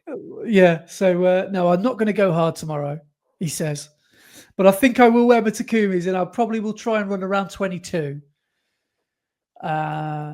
So yeah, but that's what I'll probably do. And also, when would you hit the caffeine, or would you limit the caffeine tomorrow? Would you daytime or because you need to stay up all night and run a long way? Would you? I'd hit it in the evening. Yeah, definitely. Yeah. So I'm trying to wonder whether it'll be a good thing or a bad thing. Yeah, so I wouldn't have any. Don't have any during the day, and then have it in the evening when you go out. I would. Yeah. Okay. Well, I've never successfully. Not even successfully, because I've never even tried. I've never done an ablution on a run before. I'm one of the few people that has never had to go. So this time next week, I will let you know whether or not the caffeine. So this time next week, you will be a real runner. You will have dropped your drawers at some point during the run. I think I'm going to have to, aren't I? I think all real runners have been in a bush. Yeah, I think I probably will. But I don't know what it is about running. Apart from a couple of times, usually my stomach seems to shut up shop and behaves itself on long runs and races and stuff. I'm quite fortunate. Some people, for example, Tom, who I'm running with, is gluten intolerant, lactose intolerant, everything. He's allergic to everything, but that does not stop him. He's got like I'll deal with it in the morning kind of mentality. Yeah. So he said it's a miracle if he makes it through without having to visit the the bush, the dock leaf, the army method. So yeah, it's going to be interesting. It's going to be interesting. But what we're also doing as well, and I'm not going to say where they are, just in case anyone listens to this and fancies playing silly buggers and messing about with them. You're telling me I'm going to turn up and I'm just going to be sat there going, "Oh, you want your packs, do you?" Well, we're going to do a couple of drop bags, and I don't want anyone running off with them. But we're going to do a drop bag at a couple of points on the course, so we can look forward to that, because it's obviously all going to be self-supported, and we're going to get through the water, which is going to be my main worry, is staying hydrated. So we're going to do a couple of water drops, a couple of water stations. How many Mars bars are going to be in there? Oh, there's going to be several Mars bars. There's going to be wine gums. There's going to be cheese wraps. I'm a big fan of a plain cheese wrap. There's going to be a few of them. I'll probably have them at halfway. I'll have I know you shouldn't really have nuts because they'll dehydrate you, but there's such a easy grazer. I do really enjoy. I mean, they call it a trail mix, so yeah, why not? I'll have a trail mix. Might take some nuts. So it's for one nut, it's about a litre of water. So I don't know how that works. Yeah. I'll take some Haribo. I'll take some. We've got some Voom bars. I'll take with me. Some crisps. You have to have crisps on an ultra. If you don't have crisps on an ultra, it's not a proper ultra. So I'll probably take some Pom Bears or something. Quite enjoy Pom Bears. Don't know what else I'll probably take. Would you call Pom Bears crisps? Yeah. Okay. Yeah, I'd say they're a crisp. Okay. Oh, would you say they're more of a polystyrene? Are they potato or are they maize? Pom Bears. Now that is a big question. That is a big question. So technically, McDonald's chips are not chips then. If they're made of maize. Aren't they made of maize? I read. What? McDonald's fries? Somebody told me that, yeah. Somebody I heard. They're made from potato. They've got to be. It can't be French. Can't be French fries if they're not potato. Well, who knows? They could be lying to us. I was going to say, have you been listening to conspiracy theories again? Yeah, they didn't actually put a man on the moon. like the old classic of McDonald's milkshakes aren't vegetarian because they got chicken in them. Yeah, those classics. No, McDonald's fries are not made from maize, which is corn. They're made from potatoes. And it goes on to name the. If you want to know what's in them, I'll let you know. While they do contain other ingredients like vegetable oil, including canola, corn, and soybean oil, dextrose, and salt, the primary ingredient is potato. Mm-hmm. What's dextrose? That doesn't sound good. Dextrose, it's a type of sugar. Well, carb. Right. Okay. Well, I'm just trying to think if there's a McDonald's on our route. No, there's not. That'd be so good to have a midnight McDonald's. No, there wouldn't be. There's not one in Bewdley. And another thing I've got to think about as well is getting home. So I'm putting my car at the other end in Bewdley. I'm driving up to Bewdley beforehand. Yeah. Tom's brother's taking us down there. And then we're running back to the car. I'm going to drop Tom off at home and then I'll drive home. But it's going to be a good 45-minute journey home. So I'm not sure how confident I'm feeling about that. Should be fine. Should be all right. Yeah, it'll be fine. You'll find a McDonald's on the way home. So you can... Oh, that would be good. Think of that as a treat. And as well, I've not planned this well at all.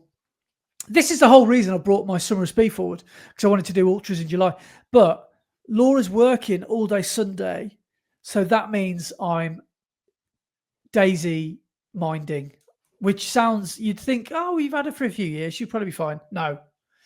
She's still she still needs a lot of, she's got a routine as our Daisy. So she knows, she literally gets up at 12 o'clock and then 2:30 for her little treats that she gets and she goes back to sleep. I'm worried about how she's going to behave for me on a ultra hangover. I hope she behaves because she's going to be playing silly beggars, isn't she? Yeah. So I'm going to be wanting to sleep. She's going to be wanting to play. Yeah, she'll do it on purpose as well. Yeah, I'm going to get this. This is going to happen to me a lot whilst I'm trying to get some shut eye. So this is my view this morning, having my morning coffee. So Daisy thinking she's a little randy teenage boy. She just, there we go. That was probably a good 10 minutes. Excellent. Of her dry hump in my leg. But the thing is, when I wear shorts, she does it in the summer. She gets her claws in the back of my calves, and I literally, it just like rips the skin off the back of my calf. She really grabs hold. She really does. Doing it doggy style is not for me. Anyway, shall we move on to comments and emails? No, we shall not move on to comments and emails yet. Okay. Because we've missed a very big part of this week's pod, which you have completely glossed over. Okay. Yeah, okay. Strap in, everyone. It's going to be a long one. I forgot about this. So, the next part of the pod is this week's instalment of Mate, Running the Red Line. Sorry, I got it wrong. Got it completely wrong. Mate, Parkrun in the Red Line. I totally forgot about the intro. I was like, what's he doing? Why has he turned into Toady? Why has he turned into Harold Bishop? You flaming galah. What was his name? Alf, wasn't it, on Home and Away? Oh, legend, yeah. But anyway, so you may have seen we finally got our act together, and I've put together some visuals for Parkrun in the Red Line and some leaderboards, and we put it out onto Instagram for week one. So week one's results went up about a week after week one had finished. So apologies for that, everybody. But I did get that up. Week two's is ready to go. So that will be up on the Instagram ASAP when this pod comes out. But week two, we had... Just before you say some results, I just wanted to say a big thank you to someone who wrote in called Harry Smith, who offered to do all the admin for us. Yes. he basically said, "Don't worry, guys, I got you. I can do all the Excel spreadsheets with all this data and all these formulas but Harry, you may have underestimated one thing. There's a Brett in this podcast. You cut him and he bleeds numbers.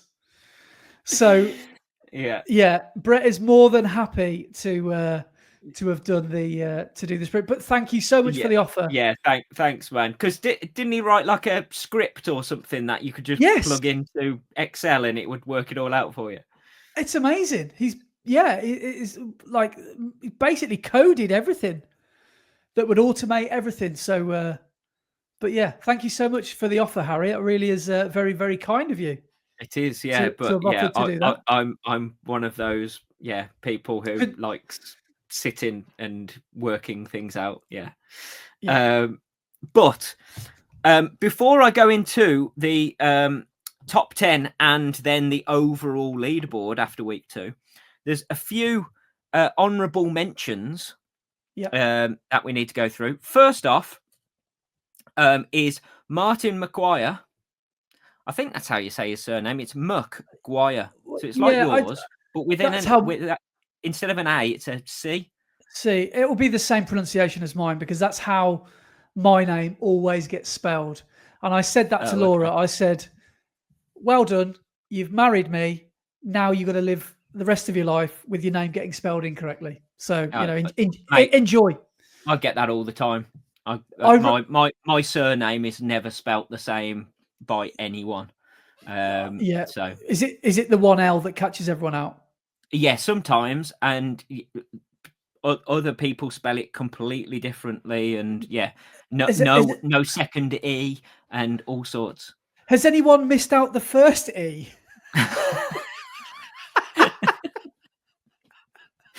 Not yet, but there's always Elesmore. time. There's always time. Well, technically, that'd be Lesmore, wouldn't it? I prefer Elesmore. Oh, very, very, muy bien. But That's what you can be called in Valencia. Yeah. Anyway, Martin Maguire, he managed to hit one of the what would you call it? The achievements within Parkrun, and he managed to do a Groundhog Day. He ran on his second week of the challenge exactly the same time that he ran on the first week. Now, you know what's going to be more impressive than a PB, Martin, next week, tomorrow? Do the hat trick. Yeah, exactly. But so he ran exactly the same time 2 weeks in a row. So he got his Groundhog Day achievement, which is awesome. And then some other people got their palindrome achievement. So Sam Bacon ran 25:52. Oh, very nice. Who else? James Clifton ran 20:02. Oh, lovely. Max McCall ran 30:03. So we had 3 different palindromes, and Adam Bowden was one off having his palindrome. He ran 25:53. So he was 1 second over. Yeah. If he was 1 second quicker, he would have got a palindrome exactly the same as Sam Bacon. So yeah. But so that was that. But then we also had 2 people who ran a P1, and it's not a race, but they won Parkrun. Really, I didn't know that. You can't win Parkrun. Yeah, you can. Yes, you can. Yeah, you can. So we had 2. We had Neil Marsh, who Good lad, Neil. got the P1 at Vicar Water Country Park. That's Vicar one of Water the new Country ones. Park. That's one of the new ones. It's only like 5 or 6 old. So he's probably going for he might be going for the course record. Possibly, yeah. But he got the P1 good lad. last Saturday. And then also Matthew Morris got the P1 at the Hanley Parkrun. Ah, fair play. So awesome Matt work. Got a PB last week, didn't he? He did, yeah. So awesome work, guys. But let's go on to the leaderboard. So last week's top 10. What did I do last week? Did I do top 5 or did I do top 3 on the leaderboard? Shall I do top 5 and then do top 10 if you can be bothered? Well, no. Shall I do top 5 of the weekly and then top 10 of the overall? Okay, good. Yeah, good shout. Yeah. So top 5 of week 2.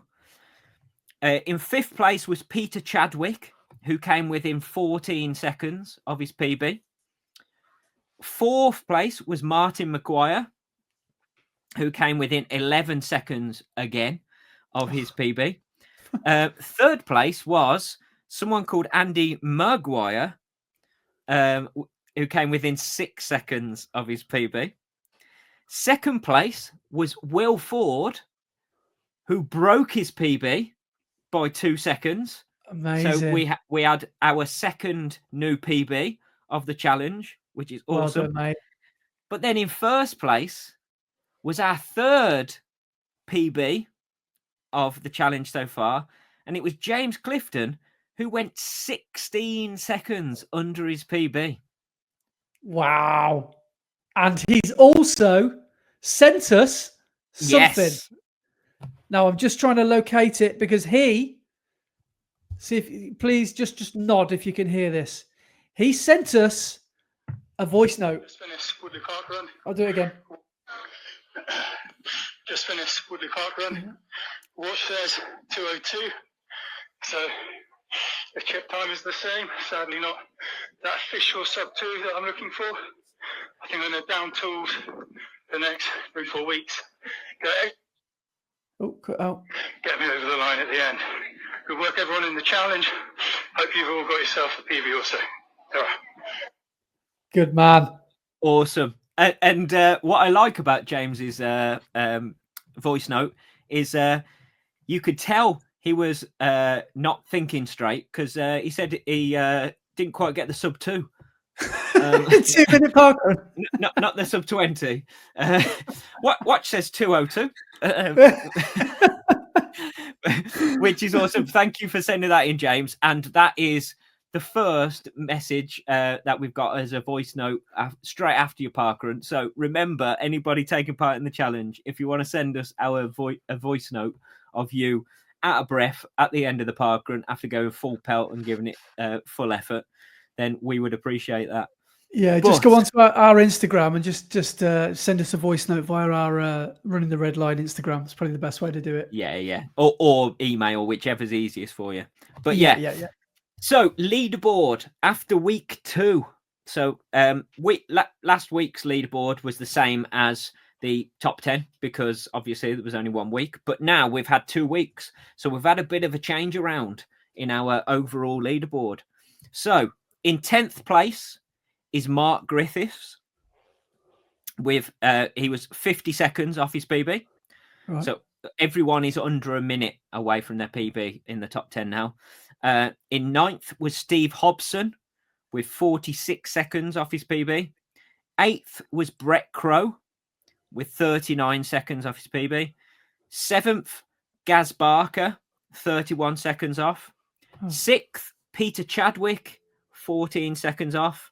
5th, Martin Maguire, 11 seconds off. 4th, Andy Maguire, 6 seconds off. Will Ford is 3rd with 2 seconds under his PB, so a new PB. 2nd is Matthew Morris with 7 seconds under. And James Clifton is our current leader with 16 seconds under your PB. So that is the new target for everybody. 16 seconds under your PB. That's well within reach of a lot of people. So let's go for it. So remember, this is not the amount that you can beat your PB by. It's the amount that you can beat the PB was it week 1 with the end of June? So that's the time to beat. Yeah. So your PB at the start of the challenge, that's what you're trying to beat. So if James runs a sub 20, his time will go even lower, but it won't go. So now he's run 20:02. Say he runs a 19:59, his score won't be -3, it will be -19. So it goes off the PB you had before the challenge. Yeah, James, get yourself to Long Eaton this weekend. it'll be worth the 8-hour trip or wherever you live. It'll be worth it. That course could knock 3 seconds off for you. So I really, really hope you can find your 3 seconds. Yeah. But awesome work from everybody. And it's shaping up to be a great competition. So thank you exciting. to everybody. Exciting stuff. Thanks to everybody who has got involved so far. Yeah, I wonder if I can stay in the top 10. Imagine if we've got 10 PBs by the end of this. So we're in minus numbers. Yeah, it's just everyone's got a PB. It's just by how much. And the beauty of this is it doesn't matter how fast you are. It's all about how much you can beat that time by. Yeah. Which is the brilliance of it. Yeah. So what I'm going to say is I know we're going to do a special Parkrun in the Red Line mug with your time and date and where the Parkrun was. So as a special prize for the winner of the challenge. But I'm going to do a little extra for anyone who breaks their PB. So anyone who breaks their PB, I'm going to do a little extra. I'm not going to say what it is, but you'll get, if you break your PB, you will earn a little token from the challenge. Interesting stuff. Wonder what it could be. It could be a video message of Brett's kind of what his appreciation in the medium of dance. It could be anything. Yeah. Interpretive dance from me. Yeah, that's. Can we make that the prize? I'm going to get a PB tomorrow now. I don't care about the 50k. I'm going to go sub 17 tomorrow. I want the dance. And then on the mug, I'm going to print it around in like a stop motion animation. So if you spin the mug, you can watch me dance. Do you know, I saw something similar on someone's wall as a piece of art, and it was brilliant. You know that, the David Brent dance? Yeah. It was move by move of that. It was every single move. It was absolutely brilliant. As like a stock animation. It was brilliant. Yeah. Amazing. Like it. So thank you very much to everybody who is taking part in Parkrun in the Red Line. It's great to see this all happening. But we should move on because I've just noticed the time. So let's move on quickly to our comments. Quickly. Where did we get to? What did we? It was the miles or kilometers message, wasn't it? That made us chat about miles or kilometers. So, next one is from On Your Todd. And they say, was an episode behind, so missed Parkrun in the Red Line entry. No. Oh, no. If this one goes well, we will definitely do it again in the future. So, look, I'll be on the lookout. But look forward to entering the next one. As one of the Parkrun parents crew, I almost exclusively run with a buggy. Option for us buggy PB runners would be great. Yeah, there we go. What's another column on the spreadsheet, hey? You'd love that. Buggy PB. Not sure I'll close. Not sure I'll be close to my true PB with a double buggy, but that elusive sub 20 double buggy is the dream. Keep up the good work. Yes, let's go for it, Todd. Try and get that sub 20 while pushing a buggy. That's going some, especially a double buggy with two kids in there. Reminds me, did you see this week the buggy mile PB was broken? Yeah, round the track. I think it was 4:26. Is that right? Yeah, something like that. Running around a track with a buggy, 4:26. That is mental. I've only just run a kilometre in that time. That is crazy. It's mad, isn't it? Wow. Yeah. But next is from No Bips Just Bops. And this was from episode 69. It says, with Brett previously making a bottom reference, I honestly thought he was going to say, and we are the Dangerous Brothers, which you haven't seen bottom, have you? Or no, I don't know it well enough to quote. No. So Rick Mail and Aid Henderson in bottom, they did a skit of the Dangerous Brothers. Right. Okay. So that would have been good. I'd like to excuse myself from not getting the Bill and Ted reference due to my age, but I think the Dangerous Brothers was even earlier. Pros of being a slow runner is that I've managed to catch up with 3 episodes in 1 week of training, as my modest mileage takes me twice the time as the fast lasses and lads. Never going to beat my Parkrun PB from 10 odd years ago and 20 kilograms ago. Wow. And dog assisted. But is there a leaderboard for the number of hours of running the Red Line listened to in a week? You'd be top of the league, definitely. Yeah, top of the leaderboard. Definitely. 3 episodes in 1 week, man. Yeah. There's 9 hours you're not getting back. Next one is from JK Running 66. Oh, this is Jordan Knapp. And cool. Jordan says, just clarifying to prevent from any confusion on the Welsh flag I carried. I was born and raised in Lincolnshire, but currently in New Zealand on a work holiday visa for the last 13 months. I will be back to living in the UK in September. Also, Brett was correct in saying the medal is small, like a war medal, as the Comrades was originally to commemorate Vic Clapham's final medal that can be achieved, fallen comrades of the First World War. Very cool. So it is based on a little war medal, which is well cool. Awesome. Cheers for that. I'm even more confused now, by the way, Jordan. So he's not even from Wales.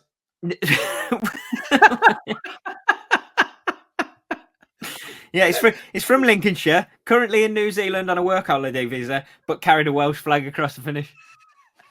I don't know. I'm from Bromsgrove, live in Worcester, but here's a Luxembourg flag.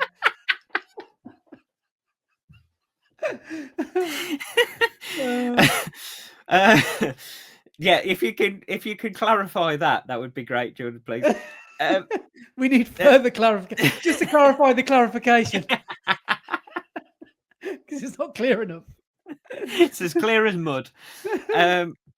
Next one's from Liger Pride and says, funnily enough, I did 5-mile races this morning. Sorry, I did a 5-mile race this morning. The next two are 10-mile races. And that's because we were talking about miles and kilometers. So instead of doing 5Ks and 10Ks, he's doing 5Ks and 10Ks. Sorry, 5 miles and 10 miles rather than 5Ks and 10Ks. Fair enough. All too confusing. But that's why you should work in miles. Definitely. Work in miles, everyone. Don't go down that road. Work in miles, everyone. No. No. Just no. Next one's from Matthew Morris, and he says, thanks for the shout out and nice message. Good luck to everyone. So, yeah, well done. Great work with your PB, Matt. You're on the podium, Matt. Second in the league. Yeah.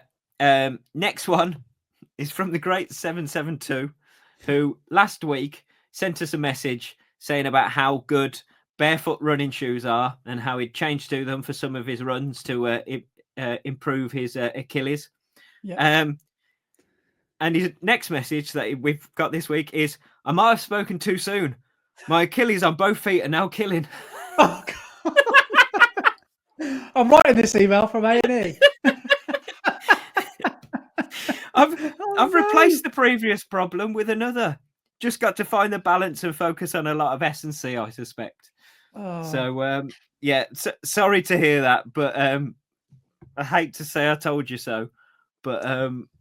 But yeah, barefoot running, it can be great for some people, but yeah, you do need to watch what you're doing.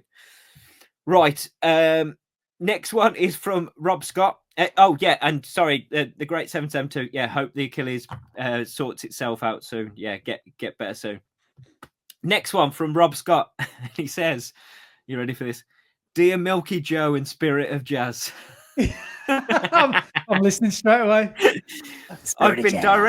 I've been directly inspired by all the talk about comrades, Hadrian's Wall, Endure 24, etc., to do a series of 5K races during the summer. Ultras are something else. Even if you guys did a 7-hour podcast, they're still not for me. If I was 10 years younger, I'd want to give the 1,500 meters a go. Give me that 3rd or 4K agony any day over the 12-hour pain cave. But hats off to anyone who can manage it. Absolutely incredible. It's all about your tolerance for discomfort, isn't it? Because for me, the pain of a 5K outweighs the discomfort of a 50K, which sounds crazy. Yeah. But the pain that I feel, the pit of my stomach feeling like it's just about to just implode. Probably, actually, incidentally, how I'll probably feel tomorrow night after my 7th coffee of the evening. But you know that pain you get in your gut when you're really going for it, and I just think, oh no, I don't know if I like this. It's a different kind of discomfort, isn't it? But yeah, I totally get it. It's horses for courses, yeah. Definitely. Right. Next one's from Sensi Simon, and he says, "Hi guys, did you notice that Faith Kipyegon's breaking 4 attempt that the stadium clock initially showed 4:06.91, but then the official time was given a 4:06.42? It's not uncommon for times to be adjusted by 1/100th of a second, but not by almost half a second." So basically what I was saying earlier, but he said it was not until after the event that Nike explained that it was because they started the timing when she crossed the start line, aka chip time, as opposed to gun time, so eliminating her reaction time to the gun. Imagine if she had finished within half a second outside of the 4 minutes, but then was given the official time under 4 minutes. That would have been a PR disaster point, since they had mentioned they were going off a rolling start before the event. That's a great point, isn't it? Imagine if she'd got that close and then it flashed up 4.0 0.42 or something like that, and then it went 3:59. Yeah, that would have been that's like James at Parkrun though. He's like 20:02, but it really it was 19:58 because I didn't start at the very front. But man, I didn't think of that, but that just makes me think that they didn't think she would get that close to 4 minutes. Yeah, they didn't trust her to.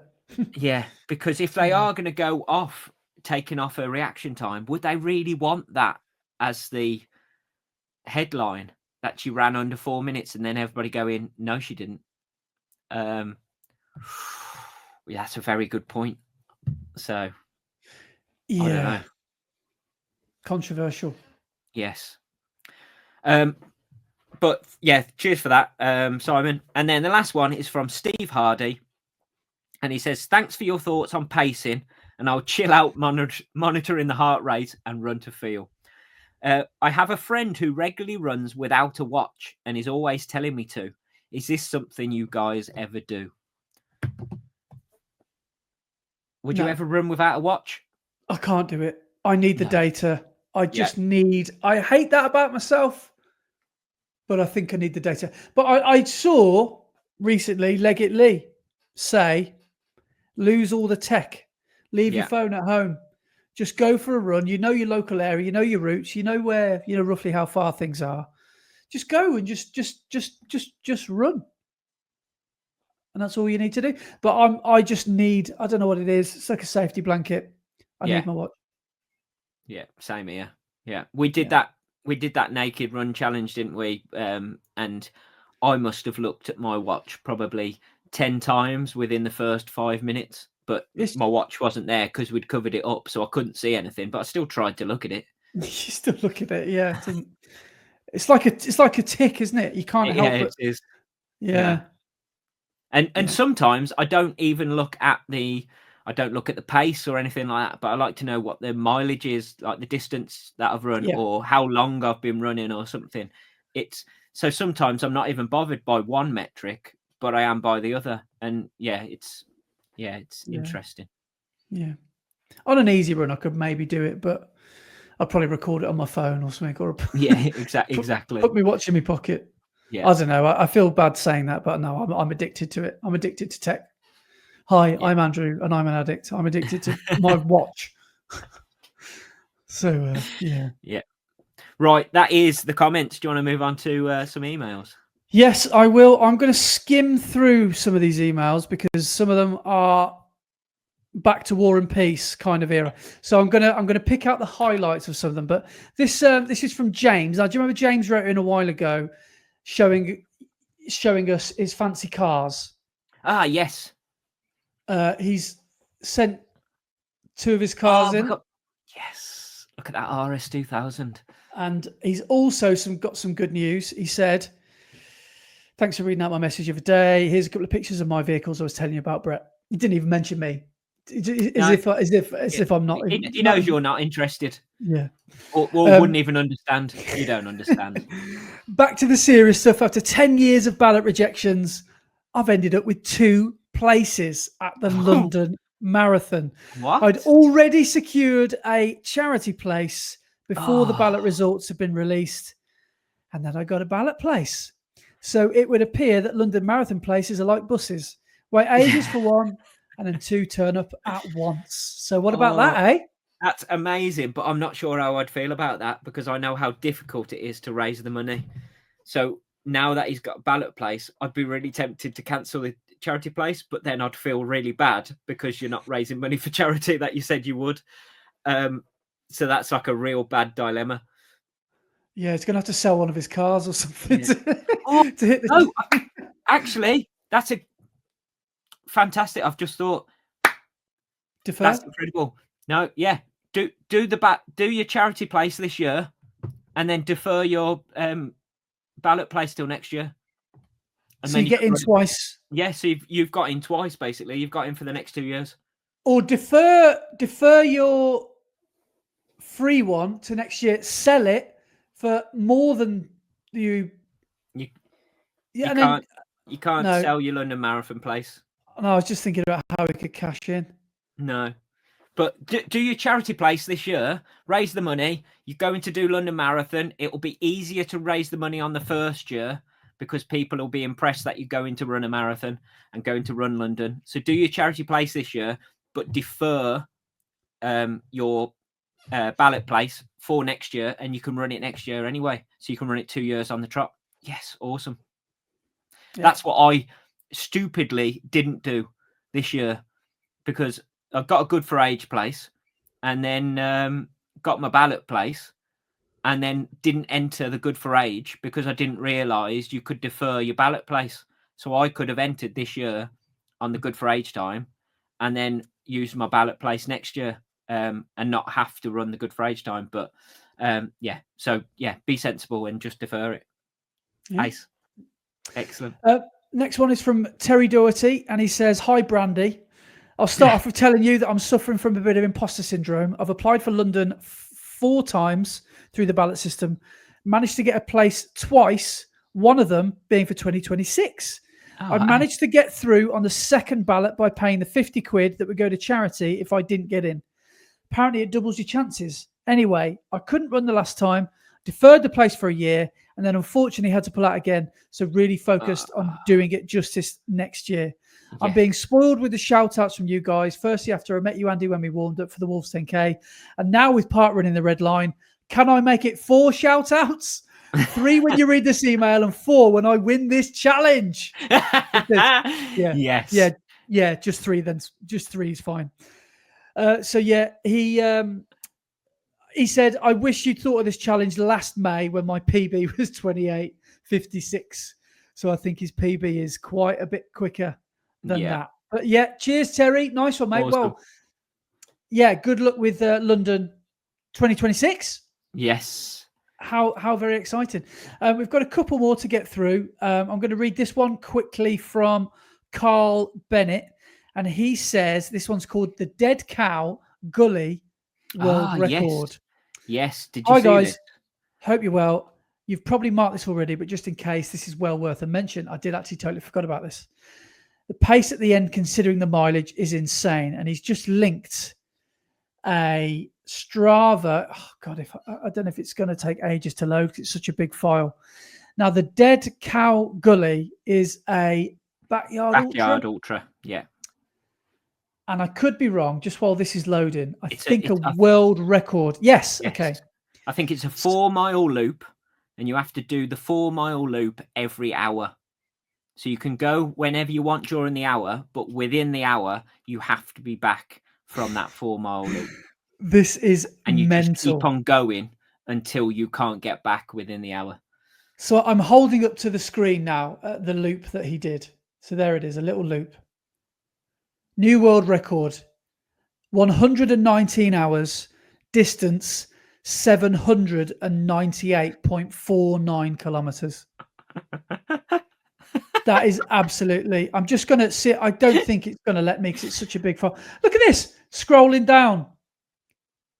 The kilometer splits. That's mad, isn't it? Yeah.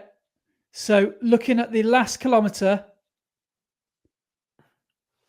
it's crashed. The last kilometer, Jesus Christ.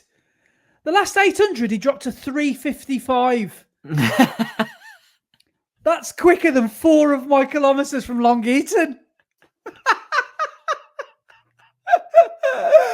Flipping hell. Amazing. How many laps 5K did he do? It doesn't say. I'm not quite sure. His last 5K, his consistency is ridiculous. 5:18, 5:02, 4:52, 4:34, 4:06. And then the last 800 was 3:55. So he negative split his last 5K. Ridiculous. That's a 21 or 20 minute 5K to finish this challenge. That's ridiculous. Yeah. So that's the guy's called Phil Gore. Yeah, here we go. He did 119 yards. So like 119 backyard, so 119 loops. So would that be 119 times 4? 496 miles. Oh, I bet he wished he could have just done one more for the 500. Yeah, that's crazy, isn't it? Right, I'm going to move on to the next one because we are running out of time. So that was from Carl Bennett. Cheers, Carl, for that. It was an outrageous run that was by. But we're going to move to Australia for the last couple of emails. So this one's good day, mate. From Heidi, and Heidi starts by saying, "Good day, Brett and Andy. I was listening to the podcast, the latest episode of my run this morning, and heard Steve's question asking what an easy pace for a marathon block could be. I thought it might be interesting to throw this in. A couple of years ago, Runner's World magazine had an article about Eliud Kipchoge that said his 13 runs a week, 10 of those are at an easy pace, and he runs his easy pace at 4:30 to 5-minute Ks. So not far off 8-minute miling, considering that his marathon pace was 2:55 a K, which is close to 4:30 miles, 5 minutes. So if he's running his easy pace 2 minutes slower per kilometer, so 3.5-minute miles ish, slower than marathon pace, regular human runners can be happy doing their easy runs super slow. Yeah. So what do you think about that? That's the Kenyan way of long distance training. So the Kenyan style is very much like that, and it's interesting because the Kenyans are so good at long distance running that other countries don't take on the same training method, because when the Kenyans say they're going to go for a slow run, it is a slow run. And mega slow. And there's so many pro runners who say they've been out for an easy run with Kenyan athletes, and they're like, I can't run this slow. This is ridiculous. It's like snail's pace. Wow. Because their easy running is so easy compared to their pace. But the Kenyans either train at super easy or race pace. And there's no in between. So they're hard, just like my t-shirt. They do their easy days easy and their hard days hard. And that's how Kenyans do it. But they do super easy. But a lot of other countries don't take on that training regime, and I'm not sure why. And because it obviously works. But it probably work. It obviously works really well, and it probably is something we should try and do. But I don't know if I'd be able to run that slow. Do you know what I mean? Doing 2.5 minutes slower than race pace. I could get on board with that because I don't mind ploddy runs. So not everyone's cup of tea though to literally feel like. Because there comes a point where it becomes like not painful, but to run slow, some people would say, well, this is unnecessary mileage and time up. No, not mileage. This is unnecessary time on my feet here because I'm running too slow. So some people won't like that. But anyway, I just want to read the rest of Heidi's email. Loving the pod as always. Can't wait for it to drop each week. And I just have to add, I love your theme tune. It reminds me so much of a 1980s American sitcom tune. And every time I hear it, I can't help but picture John Stamos or Tony Danza walking through a doorway, pausing, throwing their head back in a silent laugh, shaking their head with a "what are you like" expression on their face while pointing into the distance at someone we can't see. Your tune makes me smile every time. I love it. Thanks so much for everything you both do, which is every shade of brilliant. Cheerio from down under, Heidi Bush, Tasmania. Australia. Thank you to Heidi. On that note, am I the only one who sings words along with our theme tune? A bit like musical, like instrumental only theme tunes back in the 80s and 90s of shows, and then you start singing the title of the program to the tune. Oh, okay. Do you do that with our theme tune? Because I do it every time I do any editing or ever hear that music. I sing. I don't do that. No, okay. But do I you know know what you mean. I I know what you mean. Like, can you remember the Sweeney?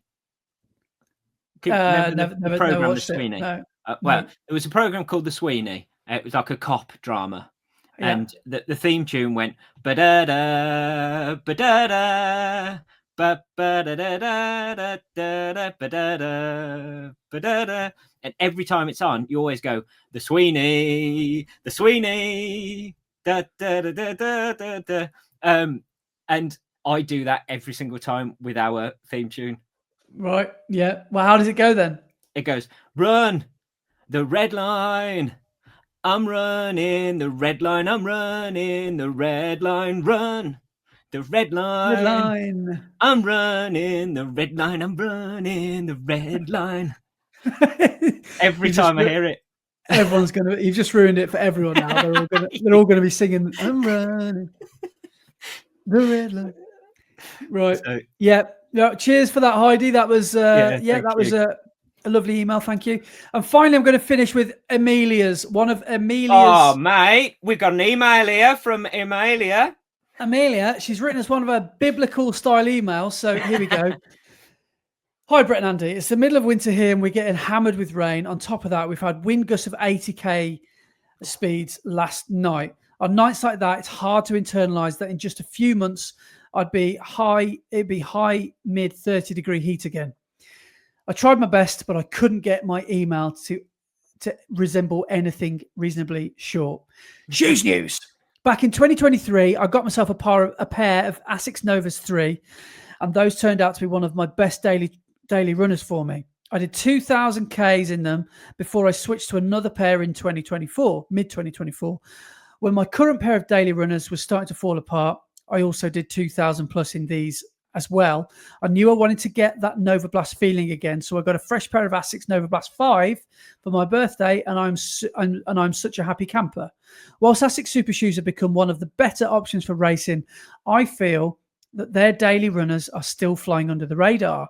Whilst there are some noticeable visual changes from the Nova Blast 3 to the 5, the feeling of running in them has not changed much, if at all, and that's really a good thing. Tastes differ, but for me, they give the perfect balance and everything I need from a daily runner. If anyone considered Nova Blast but haven't quite pulled the trigger, you have my recommendation.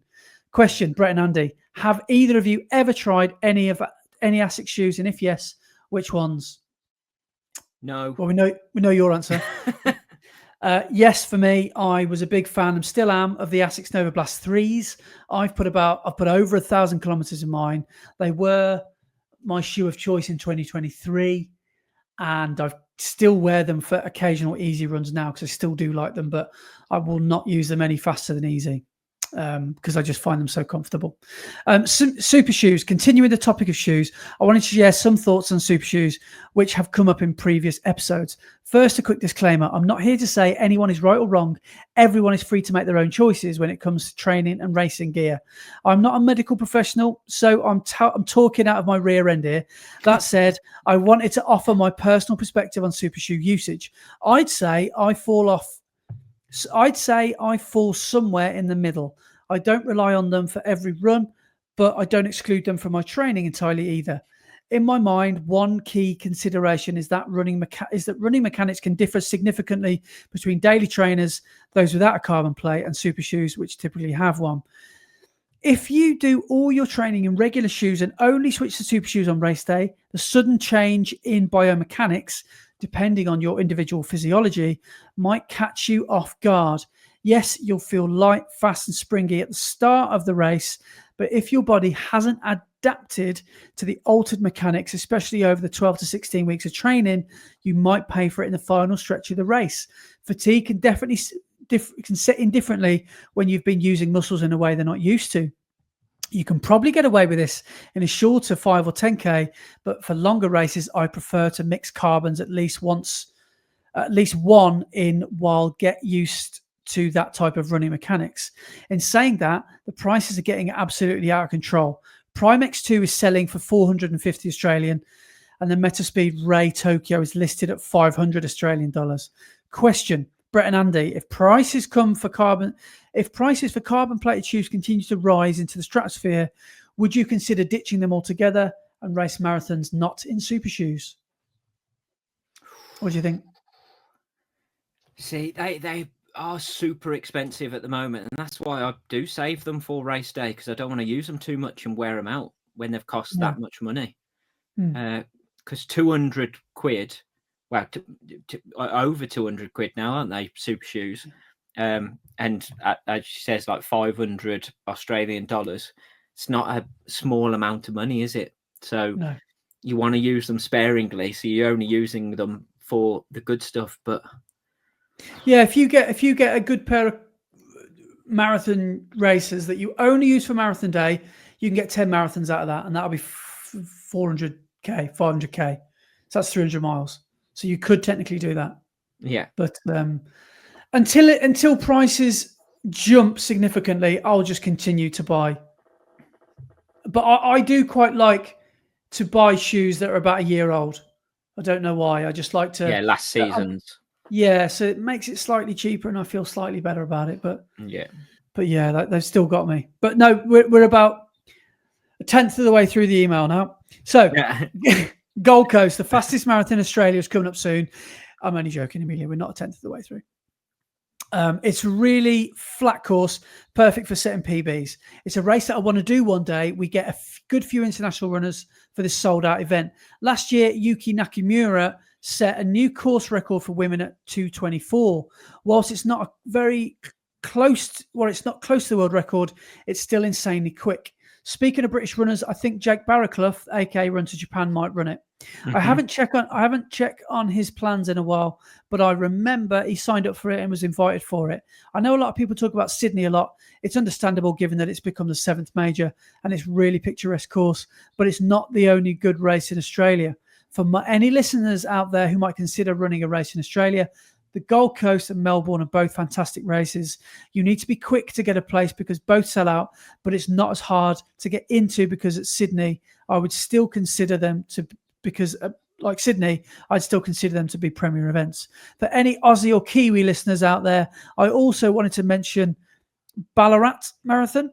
Mm-hmm. It's somewhat all under the radar, but it's growing very quickly. It's a very fast course as well. If you're tired of running Canberra for your autumn race, Ballarat is a great alternative. Are there any?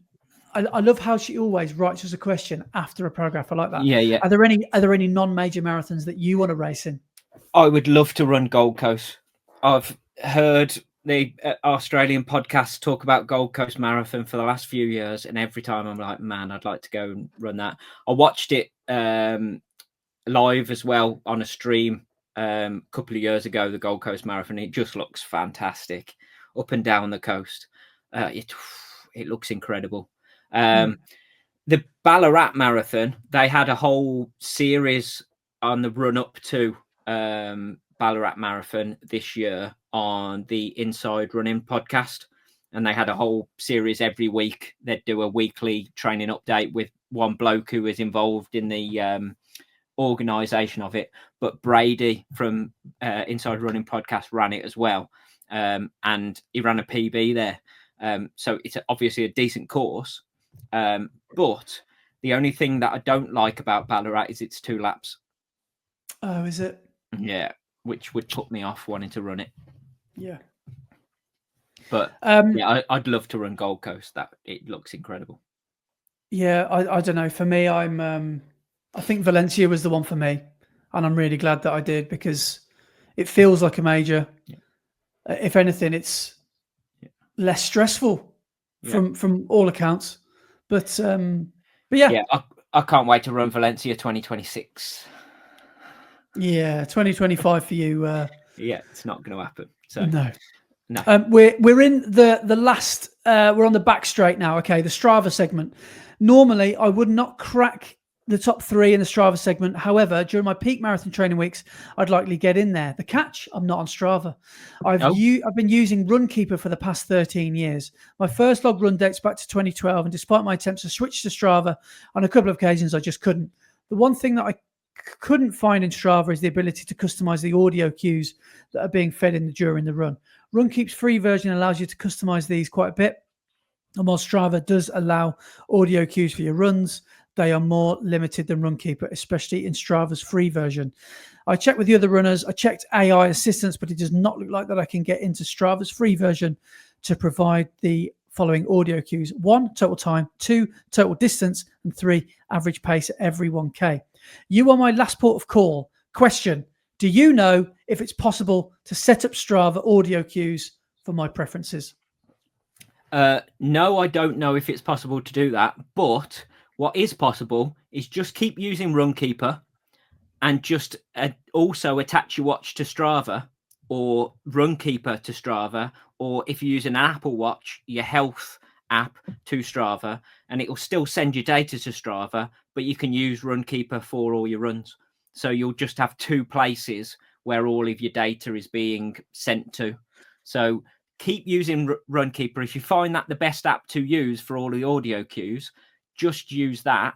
And then also send your run data after your run to Strava, and it'll upload onto Strava and just have a record of what you've run and the distance. Yeah. Cool. Well, we're on the final bend now, approaching the home straight. So, as always, a couple of shout outs. Brett and Andy, thank you. There really is 3 thank yous in there for your podcast. It's really lovely and most importantly, genuine. Don't change. Even when we finally get Adidas to sponsor you guys, don't change. Aussies and Kiwis, hang in there. The weather is yuck and we still have a couple of months of cold, but the days are already starting to get longer, so the dynamics are positive. Soon, our evening runs will be nicer and safer again. Take care, Amelia. Amazing. Thank you, Amelia. Thank you so much. It's so weird, isn't it, hearing that it's so dark and dank and cold? Because right here, Amelia, if you can live vicariously through Brett and I at the moment, we're just constantly moaning about the heat. So it won't be long until you're sat exactly where we are and you're wishing that it was winter again. Yeah. Or you won't be wishing it's winter because you'll be having a barbecue out in the sun and you'll be loving life. So, yeah, it won't be long. But, do they really put shrimps on the barbie in Australia? Is that just, I don't know, is that marketing from an Australian shrimp company? I don't know. I do not know. But I know they love a barbie, but whether they throw shrimp on there, I don't know. Maybe one of the Aussie listeners can confirm or deny. Come on, Amelia. Heidi, let us know. Yeah, is that stereotype just a really bad stereotype? Yeah, or is it I hope based that's not in a reality? Racist slur. Yeah, sorry if it is a racist slur. We're saying that you just all have shrimps on your Barbies. So yes, we're almost done now. Thank you everyone that wrote in and is still listening. 2 hours 26 in. Yeah, yeah. Keep the messages coming, and we love getting all of the interaction from everyone. So, the only thing left to do is